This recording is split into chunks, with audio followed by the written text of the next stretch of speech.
अध्याय 2701 मन की भड़ास निकालना।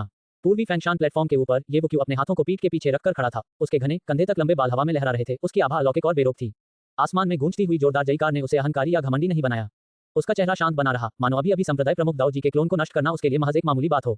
हालांकि ये बुके की चमकीली और गहरी आंखों में चिंतन की एक हल्की सी झलक दिखाई दी। उसकी निगाहें उसी जगह पर टिकी रहीं जहां क्लोन अभी अभी गायब हुआ था, मानो किसी को पता ही न हो कि वह क्या सोच रहा है। चीफिए, चीफिए, चीफिए। धरती को हिला देने वाली जयकार लगातार गूंजती रही। ये बुके का प्रदर्शन अप्रत्याशित रूप से शानदार था। बिना किसी साधना कौशल का प्रदर्शन किए और बिना कोई हरकत किए उसने क्लोन को हिलाकर मार डाला। भला सभी सच्चे शिष्य उत्साहित क्यों न होते, पागल क्यों न हो जाते। इस समय 6 महान प्रमुख बुजुर्गों में से किसी ने भी कुछ नहीं कहा, लेकिन आकाश में गूंज रही जोशीली आवाजों को सुनकर उनके 6 चेहरों पर धीरे धीरे एक स्तब्ध कड़वी मुस्कान प्रकट हुई। मुझे उम्मीद नहीं थी कि इस संप्रदाय के गुरु के साथ भी ऐसा दिन आएगा जब मैं गलत अनुमान लगाऊंगा। मैंने सोचा था कि वे ज्यादा से ज्यादा युएबुजी के बराबर या उससे भी कम उपलब्धि हासिल करेंगे, लेकिन मैंने कभी भी ऐसे परिणाम की उम्मीद नहीं की थी।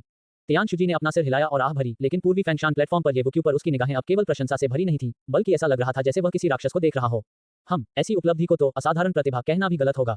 बिना एक भी वार किए, सिर्फ निष्क्रिय रूप से बचाव करते हुए और सहन करते हुए उसने संप्रदाय प्रमुख के क्लोन को सीधे मौत के घाट उतार दिया। ये तो अकल्पनीय है। तियानशुवानजी बहुत खुश था। वह येवुक्यू का बहुत बड़ा प्रशंसक था और येवुक्यू का प्रदर्शन देखने के बाद उसके चेहरे पर एक ऐसी मुस्कान आ गई जिसे वह रोक नहीं सका। इस बच्चे की शारीरिक शक्ति शायद अपने स्तर के शिखर पर पहुंच गई है। तियानक्वानजी ने मुस्कुराते हुए कहा। एक मुख्य एल्डर होने के नाते उनकी दृष्टि स्वाभाविक रूप से पैनी थी। उन्होंने तुरंत समझ लिया कि येवुक्यू की विशाल और शक्तिशाली युवान शक्ति साधना के अलावा संप्रदाय प्रमुख दाऊ जी के क्लोन की येवुक्यू द्वारा मौत के घाट उतारे जाने का मुख्य कारण येवुक्यू की शारीरिक शक्ति थी। एक भौतिक शरीर जो हजारों परिष्करणों के माध्यम से निर्मित हुआ है। निष्क्रिय बचाव के बावजूद उससे निकलने वाली प्रतिध्वनि शक्ति इतनी प्रचंड थी कि धरती हिल गई। अन्य 5 महान प्रमुखों ने भी धीरे से सिर हिलाया। अगर तियानक्वानजी इसे देख सकता था तो वे भी स्वाभाविक रूप से देख सकते थे, लेकिन ठीक इसी वजह से वे येवुक्यू से और भी अधिक आश्चर्यचकित थे। इस संप्रदाय के गुरु की उम्र के बारे में सोचते हुए शायद मैं उस समय मानव राजा क्षेत्र में प्रवेश कर रहा था। अगर मेरी मुलाकात इस बच्चे से हुई होती। याओ गुआंगजी ने कड़वी मुस्कान के साथ बात की और जैसे ही उन्होंने ये कहा, अन्य 5 महान प्रमुखों ने भी इसी तरह की कड़वी मुस्कान दिखाई। यहाँ तक कि संप्रदाय प्रमुख का क्लोन भी समान शक्ति स्तर पर येवुक्यू के प्रहार से सीधे ही मृत्यु के घाट उतार दिया गया। हालांकि यह केवल एक ही प्रहार था, लेकिन अगर उन 6 का सामना येवुक्यू से समान उम्र या समान साधना स्तर पर होता तो संभवतः एक ही परिणाम होता। येवुक्यू उन्हें एक ही हाथ से कुचल सकता था। युएबुजी वाकई असाधारण प्रतिभा के धनी हैं। हमारे बिग दीपक दाऊ जी संप्रदाय के एक दिव्य प्रतिभावान और उत्कृष्ट व्यक्तित्व हैं जो शायद ही कभी कोई कदम उठाते हैं। उन्हें एक ऊपर राज करना चाहिए था, लेकिन अफसोस स्वर्ग ने येवुक्यू को भेज दिया। युएबुजी की तुलना में येवुक्यू सचमुच एक दानव हैं। युहिंगजी ने मनमोहक ढंग से बात की, फिर भी उनका सारांश सटीक था। हाँ, लेकिन जन्मजात प्रतिभा और समझने की क्षमता महत्वपूर्ण होने के साथ साथ अवसर और सौभाग्य भी उतने ही महत्वपूर्ण हैं। ऐसा लगता है कि येवुक्यू नाम के इस बच्चे को पिछले 6 महीनों में स्टार डोमेन युद्ध क्षेत्र में असाधारण अवसर मिले होंगे। तियानशुजी ने बिल्कुल सही बात कही। इस समय संप्रदाय के गुरु दाओ जी शांति से बैठे हुए प्रकाश के आवरण में अपनी गहन आंखों से येवुक्यू को निहार रहे थे। उनमें एक अज्ञात प्रकाश टिमटिमा रहा था और वे मन ही मन बुदबुदा रहे थे। अवसर, संयोग, सौभाग्य, किस्मत। लेकिन तभी संप्रदाय के गुरु दाओ जी ने धीरे से अपना हाथ उठाया। उनके हाथ उठाते ही एक विशाल आभा फैल गई जिसने हृदयों को स्थिर कर दिया और एक अदम्य प्रवृत्ति का संकेत दिया। पल भर में आकाश में गूंजती हुई जोशीली जयकार थम गई और सभी सच्चे शिष्यों की आंखों में श्रद्धा का भाव आ गया। शब्द ही कानून बन जाते हैं। आदेशों का कड़ाई से पालन किया जाता है। यह एक संप्रदाय प्रमुख की शक्ति थी। ईस्ट फैंगशान प्लेटफॉर्म पर येवुक्यू ने क्लोन को पूर्णतया और निष्क्रिय रूप से नष्ट कर दिया। रेटिंग। संप्रदाय के गुरु दाओ जी की धीमी आवाज गूंज उठी, जिससे तुरंत ही जयकारे लगाना बंद कर चुके सभी सच्चे शिष्यों ने एक बार फिर येवुके की ओर अपनी निगाहें डाली। उनकी आंखें कट्टरता और प्रत्याशा से भरी हुई थीं। भनभनाहट। पूर्वी फैंगशान चबूतरे से तुरंत एक शानदार प्रकाश निकला, जो अंततः धीरे धीरे संघनित होकर एक भव्य रूप से खिले हुए सुनहरे कमल में परिवर्तित हो गया। जैसे ही यह सुनहरा कमल प्रकट हुआ, इसे देख रहे सभी सच्चे शिष्यों ने लगभग एक साथ सहज रूप से अपनी आंखें बंद कर लीं और दर्द से भरी एक कराह निकाली। चकाचौंध कर देने वाला, बेहद चकाचौंध करने वाला, शून्य लोक के ऊपर खिलने वाला सुनहरा कमल अत्यंत चमकदार था, जो पहले ही प्रकाश में परिवर्तित हो चुका था। युएबुजी का सुनहरा कमल अभी कुछ देर पहले ही बेहद आकर्षक माना जा रहा था, लेकिन इस समय येवुके के सुनहरे कमल की तुलना में ये वास्तव में एक छोटे जादूगर का एक महान जादूगर से सामना होने जैसा था, जिसमें एक स्तर से कहीं अधिक का अंतर था। स्वर्ग स्तरीय। संप्रदाय प्रमुख दाऊ जी के पुनः बोलने के बाद ही शून्य लोक में खिलता हुआ चमकीला सुनहरा कमल धीरे धीरे लुप्त होने लगा। सबकी दृष्टि फिर से स्पष्ट हो गई और पूर्वी फैंगशान चबूतरे पर येवुक्यू को देखकर उनके हृदय में उमड़ी प्रशंसा और आंखों में उमड़ा जुनून एक शक्तिशाली नदी की तरह अनंत रूप से बहने लगा। हालांकि पांगदेयान, युबुजी और येवुक्यू तीनों को समान सर्वोच्च स्वर्ग श्रेणी मूल्यांकन प्राप्त हुआ, जिससे वे एक ही स्तर पर आ गए, लेकिन श्रेष्ठता का अंतर सरल और स्पष्ट रूप से दिखाई दे रहा था। पैंगदेयान सबसे निचले स्थान पर थे, युबुजी दूसरे स्थान पर थे और येवुक्यू इन तीनों भाग्य परीक्षणों के पहले दौर के निर्विवाद नेता थे। क्यों ऐसा क्यों हो रहा है? यंग लॉर्ड कैसे हार सकता है? ब्लू पीकॉक लगातार बुदबुदा रही थी। उसका सुंदर चेहरा तीव्र अनिच्छा और भय से भरा हुआ था और यहाँ तक कि येवुक्यू के प्रति थोड़ी सी नाराजगी भी झलक रही थी। उसे समझ नहीं आ रहा था कि अजय और प्रतिभाशाली युएबुजी इस दौर में येवुके से क्यों हार जाएगा। और इस समय ब्लैक ब्लेड और शॉर्ट लेग टाइगर अवाक रह गए थे। येवुक्यू को भयंकर भावों से घूर रहे थे, मानो उन्होंने 10 पाउंड गंदगी खाली हो। उनके दांत जोर से किटकिटा रहे थे। अचानक खाली आपदा ने गहरी सांस ली और धीरे से कहा, शारीरिक शक्ति। येवुक्यू क्लोन को मार गिराने में इसलिए सक्षम था क्योंकि उसकी शारीरिक शक्ति 1000 गुना प्रवर्धित थी और अविश्वसनीय रूप से अद्वितीय थी। जैसे ही एम्प्टर कैलामिटी ने ये कहा, बाकी तीनों पहले तो स्तब्ध रह गए, फिर अचानक ब्लू पीकॉक की कुछ धुंधली और द्वेषपूर्ण खूबसूरत आंखों में प्रकाश की एक झलक फिर से दिखाई दी। तो बस मैं समझ गया। उसने इस राउंड में एक चाल चली। उसने अपनी शारीरिक शक्ति पर भरोसा किया और जानबूझकर कोई हरकत नहीं की। इसीलिए उसने क्लोन को हिला खिलाकर मार डाला, क्योंकि पहले दौर में केवल एक ही चाल चलने की अनुमति होती है। छोटे पैरों वाले बाघ ने दहाड़ मारी, मानो उसे आखिरकार अपने दिल में दबे डर और अनिच्छा को बाहर निकालने का रास्ता मिल गया हो। उनकी शारीरिक शक्ति वाकई अद्भुत है, यह मानना पड़ेगा, लेकिन किसी व्यक्ति की ताकत सिर्फ शारीरिक शक्ति ही नहीं होती। वह इस दौर में कोई चाल चल सकते थे और यंग लॉर्ड को एक छिपी हुई हानि का सामना करना पड़ा, लेकिन अंत में जीत तो यंग लॉर्ड की ही होगी। सिर्फ यंग लॉर्ड की ब्लैक ब्लेड का चेहरा भी फिर से उत्तेजित और उग्र हो गया, मानो वह फिर से जीवित हो उठा हो। ब्लू पीकॉक ने अपना संयम वापस पा लिया और उसका पीला सुंदर चेहरा भी सुधर गया। उसने युएबुजी की ओर देखा, उसकी खूबसूरत आंखों में तीव्र लालसा झलक रही थी। फिर उसने येबुके की ओर देखा, एक भयावह इरादा पल भर के लिए चमका और गायब हो गया।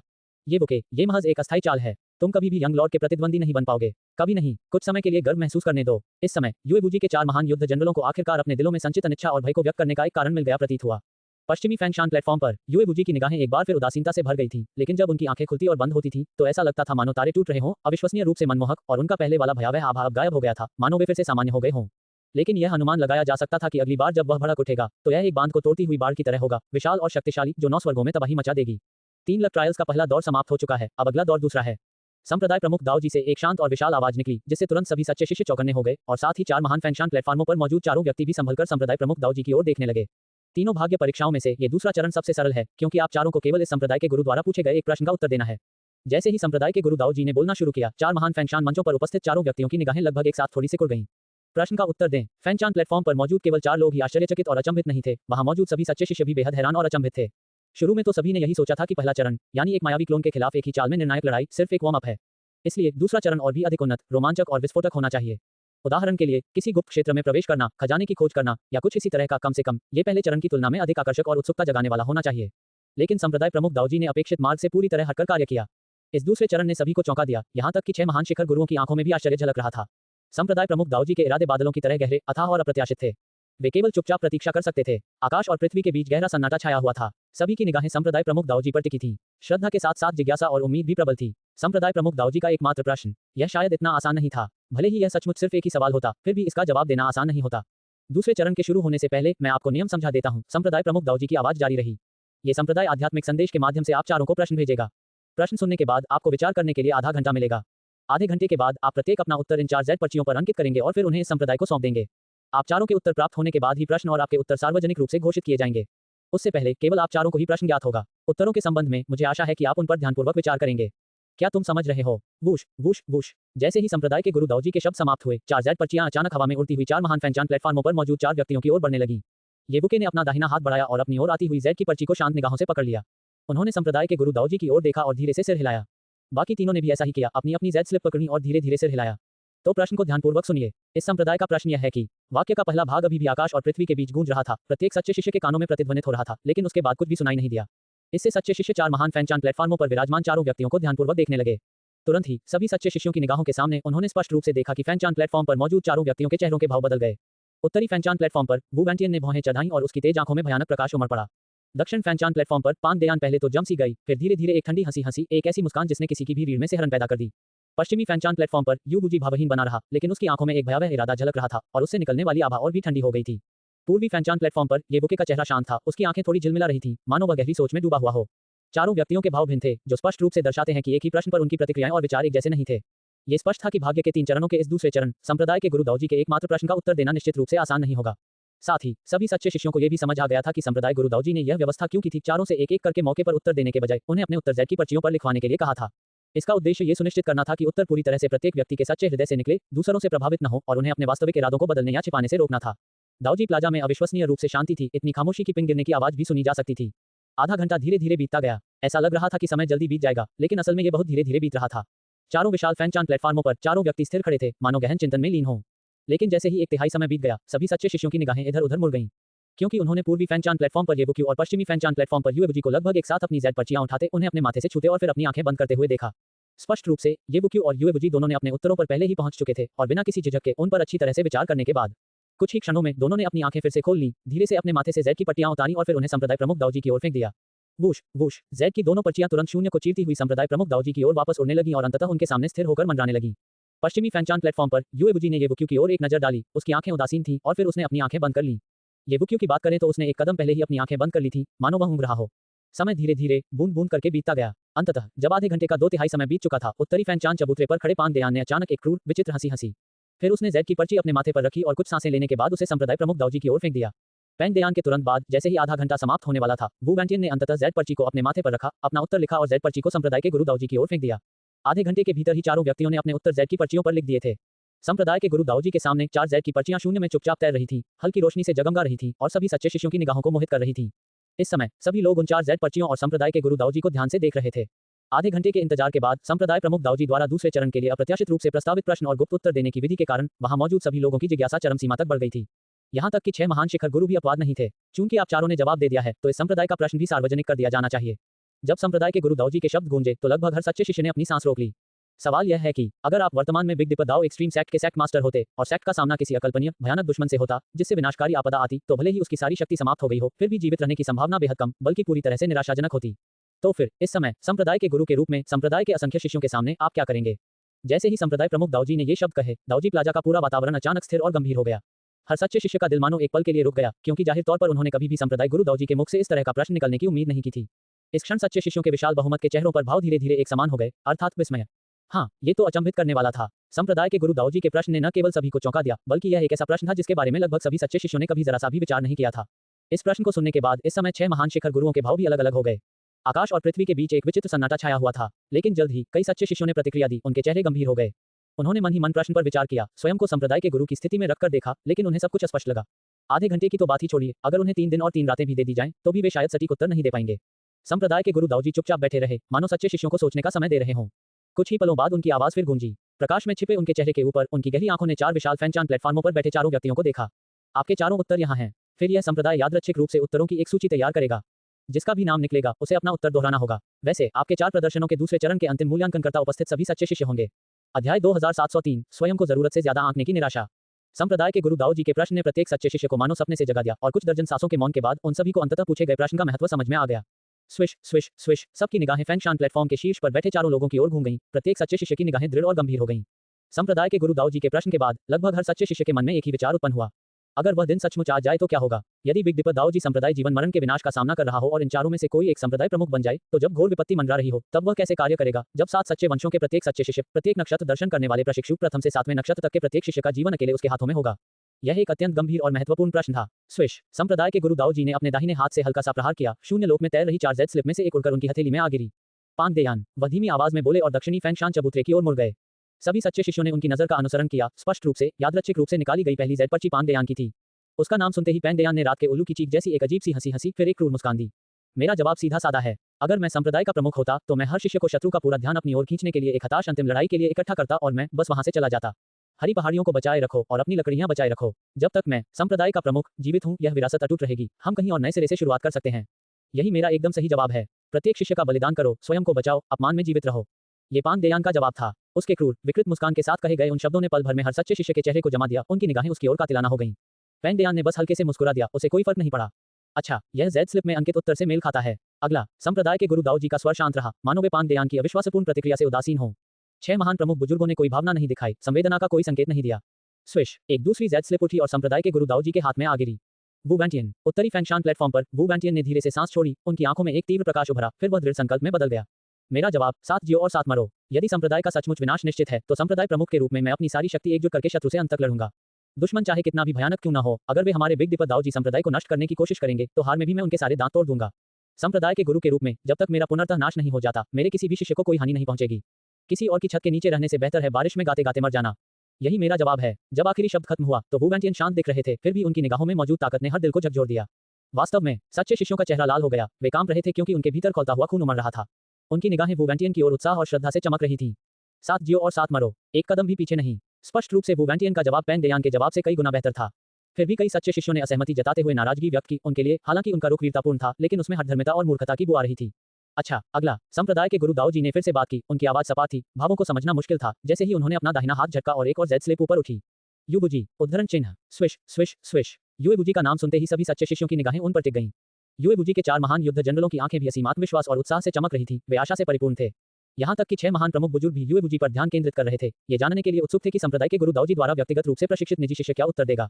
पश्चिमी फैंगशान प्लेटफॉर्म पर युएबुजी अपने हाथों को पीठ के पीछे रखकर भावहीन होकर खड़े थे और बिना किसी झिझक के बोले, जब संप्रदाय विलुप्त होने के कगार पर हो तो आत्मघाती लड़ाई सबसे बुरी योजना होती है और ये तभी मजबूरन अपनाई जाती है जब अन्य सभी रास्ते बंद हो जाते हैं। लेकिन हमारा बिग दीपक दाऊजी संप्रदाय विशाल है, इसके शिष्यों की गिनती करना असंभव है। यदि सभी अपना प्राण त्याग दें तो यह व्यर्थ का नरसंहार होगा। संप्रदाय प्रमुख के रूप में व्यक्ति को समग्र स्थिति पर विचार करना चाहिए। इसलिए उस समय मेरा विकल्प ये होगा कि व्यापक हित के लिए कुछ लोगों का बलिदान देना होगा। अपनी जान जोखिम में डालकर ही संप्रदाय के अस्तित्व की एक पतली सी संभावना को बचाए रख सकते हैं। युद्ध न तो रक्तपात रहित हो सकता है, न ही सौम्य, किसी न किसी को मरना ही होगा। अनेकों के लिए अल्पजनों का बलिदान यही पूर्णता है। युएबुजी के शब्दों ने आकाश और पृथ्वी को मौन में डुबो दिया। फिर कई सच्चे शिष्यों ने धीरे धीरे सिर हिलाया, स्पष्ट रूप से आश्वस्त होकर। यहाँ तक कि वू वेंटियन भी सोच विचार में डूबा हुआ था। 6 महान प्रमुख बुजुर्गों में से आधे ने भी सिर हिलाया। यू वुजी की ओर संतुष्टि का एक संकेत उभर रहा था। लेकिन सच्चे शिष्यों के एक छोटे समूह ने फिर भी इनकार कर दिया। युए वुजी का तर्क सही था, फिर भी कुछ लोगों का बलिदान बहुत हल्का लगता था। कौन उस दिन को शांति से सह सकता था? यदि, जैसा कि वू वेंटियन चाहता था, पूरा संप्रदाय मृत्यु तक लड़े, तो शायद प्रत्येक शिष्य वीरतापूर्ण संकल्प में सहर्ष शहीद हो जाएगा। लेकिन युए वुजी की निर्मम तर्कसंगतता के तहत कौन स्वेच्छा से दूसरों के लिए मरने के लिए आगे आएगा? मानव स्वभाव का काला पक्ष हमेशा मौजूद रहता है। कमी नहीं, बल्कि असमानता, यही इसका मूल कारण है। मुझे तुम्हारे लिए क्यों मरना होगा? आप मेरे लिए क्यों नहीं? कुछ सच्चे शिष्यों के मन में ऐसे विचार थे, फिर भी उनमें से कहीं अधिक यू वुजी के पक्ष में थे। अच्छा, आखिरी, येबुके, संप्रदाय के गुरु दाऊ जी ने अंतिम जेड स्लिप को उठाया और येबुक्यू का नाम लिया। स्विश स्विश स्विश, पल भर में सभी सच्चे शिष्यों की निगाहें येबुके पर टिक गईं। पिछले 3 उत्तरों, विशेषकर युए वुजी के उत्तर के बाद येबुके क्या कहेंगे? पूर्वी फैंगशान प्लेटफॉर्म पर येबुके अपने हाथ पीछे करके खड़ा था। उसकी आंखें अब खुली हुई थीं और चेहरा शांत था। यद्यपि यह क्रूर है, लेकिन यू वुजी का उत्तर वास्तव में विलुप्ति के कगार पर सबसे अच्छा उपाय है। दोषरहित, स्वयं संप्रदाय के गुरु द्वारा प्रशिक्षित निजी शिष्य के योग्य। येबुकी के लिए उसे पार करना मुश्किल होगा। याओ गुआंगजी ने आह भरी। देखते हैं, आखिर जवाब तो कुछ ही मिनटों में तैयार हो गया। शायद यू वुजी अपनी तीक्ष्ण बुद्धि के लिए जाने जाते हैं। अगर येबुके इसमें असफल भी हो जाते हैं तो भी कोई बात नहीं। यहाँ तक कि येबुक्यू के प्रति हमेशा पक्षपाती रहने वाले तियान जुबानजी भी केवल इतना ही कह सके। स्पष्टतः 6 महान प्रमुख बुजुर्गों को येबुक्यू की प्रतिक्रिया से ज्यादा उम्मीद नहीं थी। इसी बीच युए वुजी के चारों महान युद्ध सेनापति बेहद खुश थे। छोटे पैरों वाले बाघ ने मुस्कुराते हुए कहा, युवा स्वामी का जवाब एकदम सही है। उन्होंने ये दौर निश्चित रूप से जीत लिया है। इस बार तो एम्प्टर कैलामिटी ने भी धीरे से सिर हिलाकर सहमति जताई कि यू वुजी का जवाब बिल्कुल सही था। उसी समय वे येबुके को गुस्से से घूर रहे थे, मानो उसे खा जाना चाहते हों। ब्लू पीकॉक ने ठंडी फुफकार लगाई। मैंने पहले भी कहा था, येबुके ने पहले दौर में बस तुक्के से जीत हासिल की। इस दूसरे दौर से लेकर अंत तक युवा स्वामी उसे ठीक ठीक दिखाएगा कि खुद को जरूरत से ज्यादा आंकने से पैदा हुई निराशा कैसी होती है। इस पल आकाश और पृथ्वी में सन्नाटा छा गया। सभी लोग येबुक्यू को घूर रहे थे। अंततः येबुके की शांत आवाज ने सन्नाटे को तोड़ दिया। अध्याय 2704 विकल्प। जब कोई संप्रदाय वास्तव में जीवन मरण के संकट का सामना करता है, तो कभी भी कोई तथाकथित परिपूर्ण समाधान या उत्तर नहीं होता, केवल सापेक्ष विकल्प ही होते हैं। येबुके के ये शब्द बोलते ही 6 प्रमुखों की आंखें थोड़ी सिकुड़ गईं। मरते दम तक लड़ना, कभी पीछे न हटना एक विकल्प है। शिष्यों को त्याग कर जीवन से चिपके रहना एक विकल्प है। व्यापक हित के लिए स्वयं को बलिदान करना भी एक विकल्प है। येबुके ने शांत भाव से कहा, उनके चेहरे पर भी उतनी ही शांति थी। ये तो सरासर बकवास है। तुम तो बस दूसरों के जवाब दोहरा रहे हो। मुझे लगता है कि तुम खुद कोई जवाब नहीं दे सकते और इस तरह की चालाकी से काम चला रहे हो। उपहास और संदेह से भरी लानकोंके की आवाज गूंज उठी, जो सीधे येबुके को निशाना बना रही थी। उसे उम्मीद थी कि उपहास किए जाने के बाद येबुके का चेहरा घबराया हुआ और चिढ़ा हुआ दिखेगा, इसलिए वह खुद को रोक नहीं पाई और बोल पड़ी। हालांकि जिस बात ने लैनकोंके को बेहद परेशान किया, वह ये थी कि फैंगचान प्लेटफॉर्म पर मौजूद येबुके ने मानो उसकी बात सुनी ही नहीं, यहाँ तक कि उसकी तरफ देखा भी नहीं। ऐसा लग रहा था मानो 9 आकाशों की ऊंचाई पर उड़ने वाला कोई दिव्य अजगर चींटी के शोर की परवाह न करे। इससे लैनकोंके के दिल में नफरत और भी बढ़ गई। आप मौन, एक ठंडी आवाज सुनाई दी। ये तियान शुबांजी की आवाज थी, जिसने तुरंत लैनकोंके का चेहरा पीला कर दिया, मानो उसे मृत्यु का भय सता रहा हो, और वह लगभग जमीन पर गिर पड़ी। इससे इतना डर गया कि लैनकोंके ने अपना मुंह कसकर बंद कर लिया। एक संप्रदाय जो पीढ़ियों तक, एक युग से दूसरे युग तक कायम रह सकता है, वह संप्रदाय के नेता, बुजुर्गों या भिक्षुओं के कारण नहीं, बल्कि उसकी विरासत के कारण होता है। अगर मैं उस संप्रदाय का नेता होता, जीवन और मृत्यु के उस निर्णायक क्षण में, मैं संप्रदाय की विरासत को संरक्षित करने के लिए अपनी पूरी कोशिश करता। येबुके ने शांत और गंभीर स्वर में बोलना जारी रखा। मैं संप्रदाय के भीतर से 3000 सबसे होनहार और युवा शिष्यों को बीज के रूप में चुनूंगा, फिर उनकी रक्षा के लिए संरक्षक नियुक्त करूंगा, उन्हें दूर भेजने के हर संभव तरीके खोजूंगा और उनकी सुरक्षा सुनिश्चित करूंगा। क्योंकि ये 3000 शिष्य ही इस संप्रदाय के भविष्य के पुनरुद्धार के बीज हैं। भले ही अब ये संप्रदाय नष्ट हो जाए, जब तक ये 3000 शिष्य जीवित हैं, इसका मतलब है कि संप्रदाय की विरासत जारी रहेगी और इसके फिर से उठने की संभावना बनी रहेगी। बाकी बचे सभी शिष्यों के लिए जीवन और मृत्यु के इस क्षण में संप्रदाय के नेता के रूप में मैं प्रत्येक शिष्य को चुनने का मौका दूंगा। जाना है या रुकना है, ये सब उनकी अपनी पसंद पर निर्भर करता है। जो लोग संप्रदाय छोड़ना चाहते हैं, यदि वे बच निकलने में सफल हो जाते हैं, तो यह उनका अपना सौभाग्य और आशीर्वाद है, क्योंकि इसे संप्रदाय के लिए एक और बीज छोड़ने के रूप में देखा जाता है, और यह संप्रदाय की अंतिम कृपा भी है, इसलिए उन्हें संप्रदाय के साथ नष्ट नहीं होना पड़ता। जो लोग यहाँ रहना चाहते हैं, वे मेरे साथ जिएंगे और मरेंगे, अंत तक लड़ेंगे और कभी पीछे नहीं हटेंगे। लेकिन एक बार जब प्रत्येक शिष्य अपना चुनाव कर लेता है, तो उसे अंत तक उस पर कायम रहना होगा। यदि कोई बीच में अपना मन बदलना चाहेगा, तो इससे सेना का मनोबल दिगंगाएगा, और संप्रदाय के नेता के रूप में मैं कोई दया नहीं दिखाऊंगा। मैं स्वयं उन्हें बिना क्षमा किए मार डालूंगा। विरासत को संरक्षित करना, विकल्प प्रदान करना, यही मेरा जवाब है। येबुक्यू के अंतिम शब्द के समाप्त होते ही पूरी दुनिया सन्नाटे में डूब गई। एक के बाद एक सच्चे शिष्य येबुक्यू को ध्यान से देखते रहे। उनकी आंखें टकटकी लगाई थीं और उनके दिमाग लगातार येबुक्यू के जवाब पर विचार कर रहे थे। जैसे जैसे समय बीतता गया, एक सच्चे शिष्य ने धीरे धीरे सिर हिलाया, फिर दूसरे ने, तीसरे ने, चौथे ने। एक के बाद एक सच्चे शिष्य सिर हिलाने लगे, स्पष्ट रूप से येबुक्यू के उत्तर से सहमत होते हुए। क्या गजब का विकल्प है। संप्रदाय की कृपा का लालच देकर हर शिष्य को विवश न करना, यज्ञ के बहाने हर शिष्य पर दबाव न डालना, अस्पष्ट आशाओं से हर शिष्य को धोखा न देना, बल्कि सभी को चुनने का एक वास्तविक, तत्काल अवसर देना चाहिए। जाना या रहना, जीना या मरना, ये सब व्यक्तिगत पसंद, भाग्य और नियति पर निर्भर करता है। इसका जवाब चाहे दूसरे कुछ भी सोचें, लेकिन ये सीट पूरी तरह आश्वस्त है। तियानशुजी ने गहरी हैरानी और प्रशंसा की भावना के साथ धीरे धीरे बोलते हुए सबसे पहले अपना रुख व्यक्त किया। अनुग्रह और शक्ति, मानवीय दया और कानून दोनों ही प्रभावशाली हैं। दूसरे वक्ता तियान क्वानजी थे, जिनके चेहरे पर अभी भी मुस्कान थी। येबुके सही कह रहे हैं, जीवन और मृत्यु के समय में कोई पूर्ण समाधान कैसे हो सकता है? वास्तव में केवल सापेक्ष विकल्प ही होते हैं। क्या यह इसके लायक है? क्या आप तैयार हैं? ये केवल आप ही जानते हैं। यदि कोई व्यक्ति स्वयं के लिए नहीं है, तो स्वर्ग और पृथ्वी उसे नष्ट कर देंगे, और अंतिम निर्णय केवल आप ही ले सकते हैं।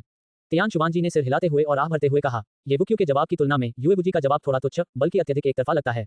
हालांकि अन्य प्रमुखों ने कुछ नहीं कहा, लेकिन येबुक्यू के प्रति उनकी निगाहों में प्रशंसा का भाव झलक रहा था। स्पष्टतः येबुके के उत्तर ने 6 प्रमुख पदों पर विजय प्राप्त कर ली थी। युएबुजी के चारों महान जनरलों के चेहरे किसी बर्तन की तली की तरह काले थे। आज उन्हें कई बार अपमानित होना पड़ा। अब उन्हें एक बार फिर अपमानित होना पड़ा। लान कोंके, हे रेन और बोनाबाग सभी अवाक रह गए। वे एक शब्द भी नहीं बोल पा रहे थे, भले ही वे येबुके को कोसना चाहते हों। वे पूरी तरह से कांप रहे थे, अपनी मुट्ठियों को इतनी कसकर भींच रहे थे कि उनके नाखून उनकी त्वचा में धंस गए थे। वे तीनों मूर्ख नहीं थे, वे स्वाभाविक रूप से समझ गए थे कि येबुके का उत्तर श्रेष्ठ था या युएबुजी का। लेकिन जैसे जैसे उन्हें समझ आने लगी, उनके दिलों में ये दर्द और भी असहनीय होता गया। विकल्प विकल्प कोंग ई ने मन ही मन इन दो शब्दों को दोहराते हुए बुदबुदाया। फैनचान प्लेटफॉर्म पर येबुक्यू को देखते हुए उसकी आंखों की गहराई में चमक कुछ सूक्ष्म रूप से बदल गई प्रतीत हुई। बहुत बढ़िया, आप चारों ने 4 अलग-अलग उत्तर दिए हैं, इसलिए इस दूसरे दौर का अंतिम मूल्यांकन सभी सच्चे शिष्यों को दिया जाएगा। इसके बाद ये संप्रदाय क्रमानुसार उनके नाम पुकारेगा। यदि आप उनका समर्थन करते हैं तो उनका नाम पुकारे जाने पर अपना हाथ उठाएं। अंत में वोटों की गिनती की जाएगी और सबसे अधिक वोट पाने वाला व्यक्ति, यानी सच्चे शिष्यों का सबसे अधिक समर्थन प्राप्त करने वाला व्यक्ति, दूसरे दौर की अंतिम जीत हासिल करेगा। मतदान की अवधि कुल मिलाकर 10 सांसों की है। चलिए अब शुरू करते हैं। पांग देयान। संप्रदाय प्रमुख दाऊजी ने धीरे से पांग देयान का नाम पुकारा।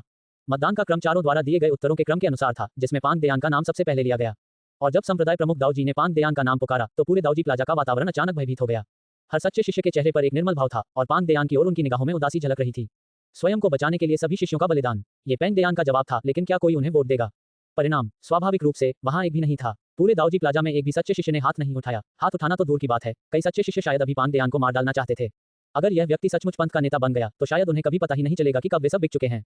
दक्षिणी फैनचान प्लेटफॉर्म पर पांग देयान इस सबसे पूरी तरह उदासीन प्रतीत हो रहा था। वह केवल अपने आप में उपहास कर रहा था। उसकी आंखों में एक अजीब सी खून जैसी लाल रोशनी टिमटिमा रही थी। पैंग देयान 0 वोट। अगला वुवैंटियन। संप्रदाय के नेता दाऊजी ने दूसरे नाम को पुकारा। स्विश। तुरंत ही सच्चे शिष्यों ने दोनों हाथ उठा दिए और वे केवल कुछ ही नहीं थे, बल्कि काफी संख्या में थे।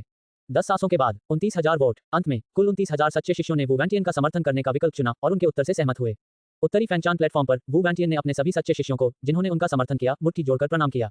अगला युएबुजी। तीसरा नाम पुकारा गया। पश्चिमी फैनचान मंच पर खड़े युएबुजी अपने हाथ पीठ पीछे बांधे खड़े थे। उनकी उदासीन निगाहें स्वर्ग और पृथ्वी के बीच खड़े सभी सच्चे शिष्यों पर घूम रही थीं। Swish swish swish. तुरंत ही लोगों ने हाथ उठा लिए और वोटों की संख्या तुरंत वुवैंटियन के वोटों से आगे निकल गई। अध्याय 2705। विजेता ही राजा होता है। कुछ सच्चे शिष्य अभी भी सोच विचार कर रहे थे और अपने विकल्पों पर विचार कर रहे थे। कुछ ही सांसों के बाद कई और शिष्यों ने हाथ उठाया। 10 सांसें धीरे धीरे बीत गईं। 63,800 वोट। जब संप्रदाय प्रमुख दाऊजी ने युएबुजी के मतों की गिनती की घोषणा की तो कई सच्चे शिष्यों ने चुपके से सिर हिलाया, यह महसूस करते हुए कि युएबुजी के उत्तर को काफी लोगों की स्वीकृति मिल गई है। वुवैंटियन की तुलना में ये निस्संदेह बहुत अधिक था, लेकिन फिर भी युएबुजी ने इस दूसरे दौर में अभी तक अंतिम जीत हासिल नहीं की थी, क्योंकि अभी भी येबुके का मुकाबला बाकी था। अच्छा, आखिरी वाला येबुक। अंत में संप्रदाय के गुरु दाऊजी के मुख से येबुक्यू का नाम धीरे धीरे गूंज उठा, जो 9 आकाशों में प्रतिध्वनित हो गया। लान कोंके, हे रेन और एजियाहू अपने सामने मौजूद अनगिनत सच्चे शिष्यों को ध्यान से देख रहे थे। उनके हृदय निरंतर प्रार्थना कर रहे थे, युवा मालिक जीतेंगे, युवा मालिक जीतेंगे, युवा मालिक जीतेंगे। खासकर लैन कोंके, जो मन ही मन चीख रही थी, स्विश स्विश स्विश। लेकिन अगले ही पल लैन कोंके के चेहरे के भाव में जबरदस्त बदलाव आया। उसका कोमल शरीर कांपने लगा, मानो उसे चेहरे पर 3 बार जोर से थप्पड़ मारा गया हो। क्योंकि जहां भी उसने देखा, जितने भी सच्चे शिष्य उसे दिखाई दिए, उनमें से एक भी ऐसा नहीं था जिसने अपना हाथ न उठाया हो। 1,05,000 वोट। 10 सांसों के बाद जब संप्रदाय प्रमुख दाऊजी ने येबुक्यू को मिले वोटों की संख्या की घोषणा की तो पूरी दुनिया सन्नाटे में डूब गई। युएबुजी के 63,000 से अधिक वोटों की तुलना में येबुक्यू को 40,000 से अधिक अतिरिक्त वोट मिले। इतने बड़े फायदे के लिए और किसी स्पष्टीकरण की आवश्यकता नहीं थी। धत्तेरी की। लान कोंके इतनी क्रोधित थी कि उसका सिर चकरा रहा था, जबकि एजियाहू और हेईरेन ने अपनी लाल आंखें बंद कर लीं। वे जोर जोर से हौंट रहे थे, उनके चेहरे लाल थे और गर्दन मोटी थी। वे तीनों मानो वहीं पर भड़क उठने को तैयार थे। पश्चिमी जेन प्लेटफॉर्म पर युएबुजी भावहीन थे। ऐसा लग रहा था मानो दूसरे दौर में येबुक्यू से फिर हारने के बावजूद उन्हें कोई फर्क नहीं पड़ रहा हो, लेकिन उनके चारों ओर की अद्वितीय आभा बिना हवा के ही हिल उठी। जोर से सरसराहट हुई और आसपास का शून्य धीरे से सिसक रहा था। तो इस संप्रदाय के गुरु ये घोषणा करते हैं कि भाग्य की 3 परीक्षाओं के दूसरे दौर का अंतिम विजेता येबुक्यू है। संप्रदाय के गुरु दाऊजी की शांत आवाज गूंजी, जिसने एक बार फिर पूरी दुनिया में उत्साहपूर्ण वातावरण को प्रज्वलित कर दिया। पूर्वी जेन प्लेटफॉर्म पर येबुके सीधे खड़े थे, उनके चेहरे पर शांति का भाव था।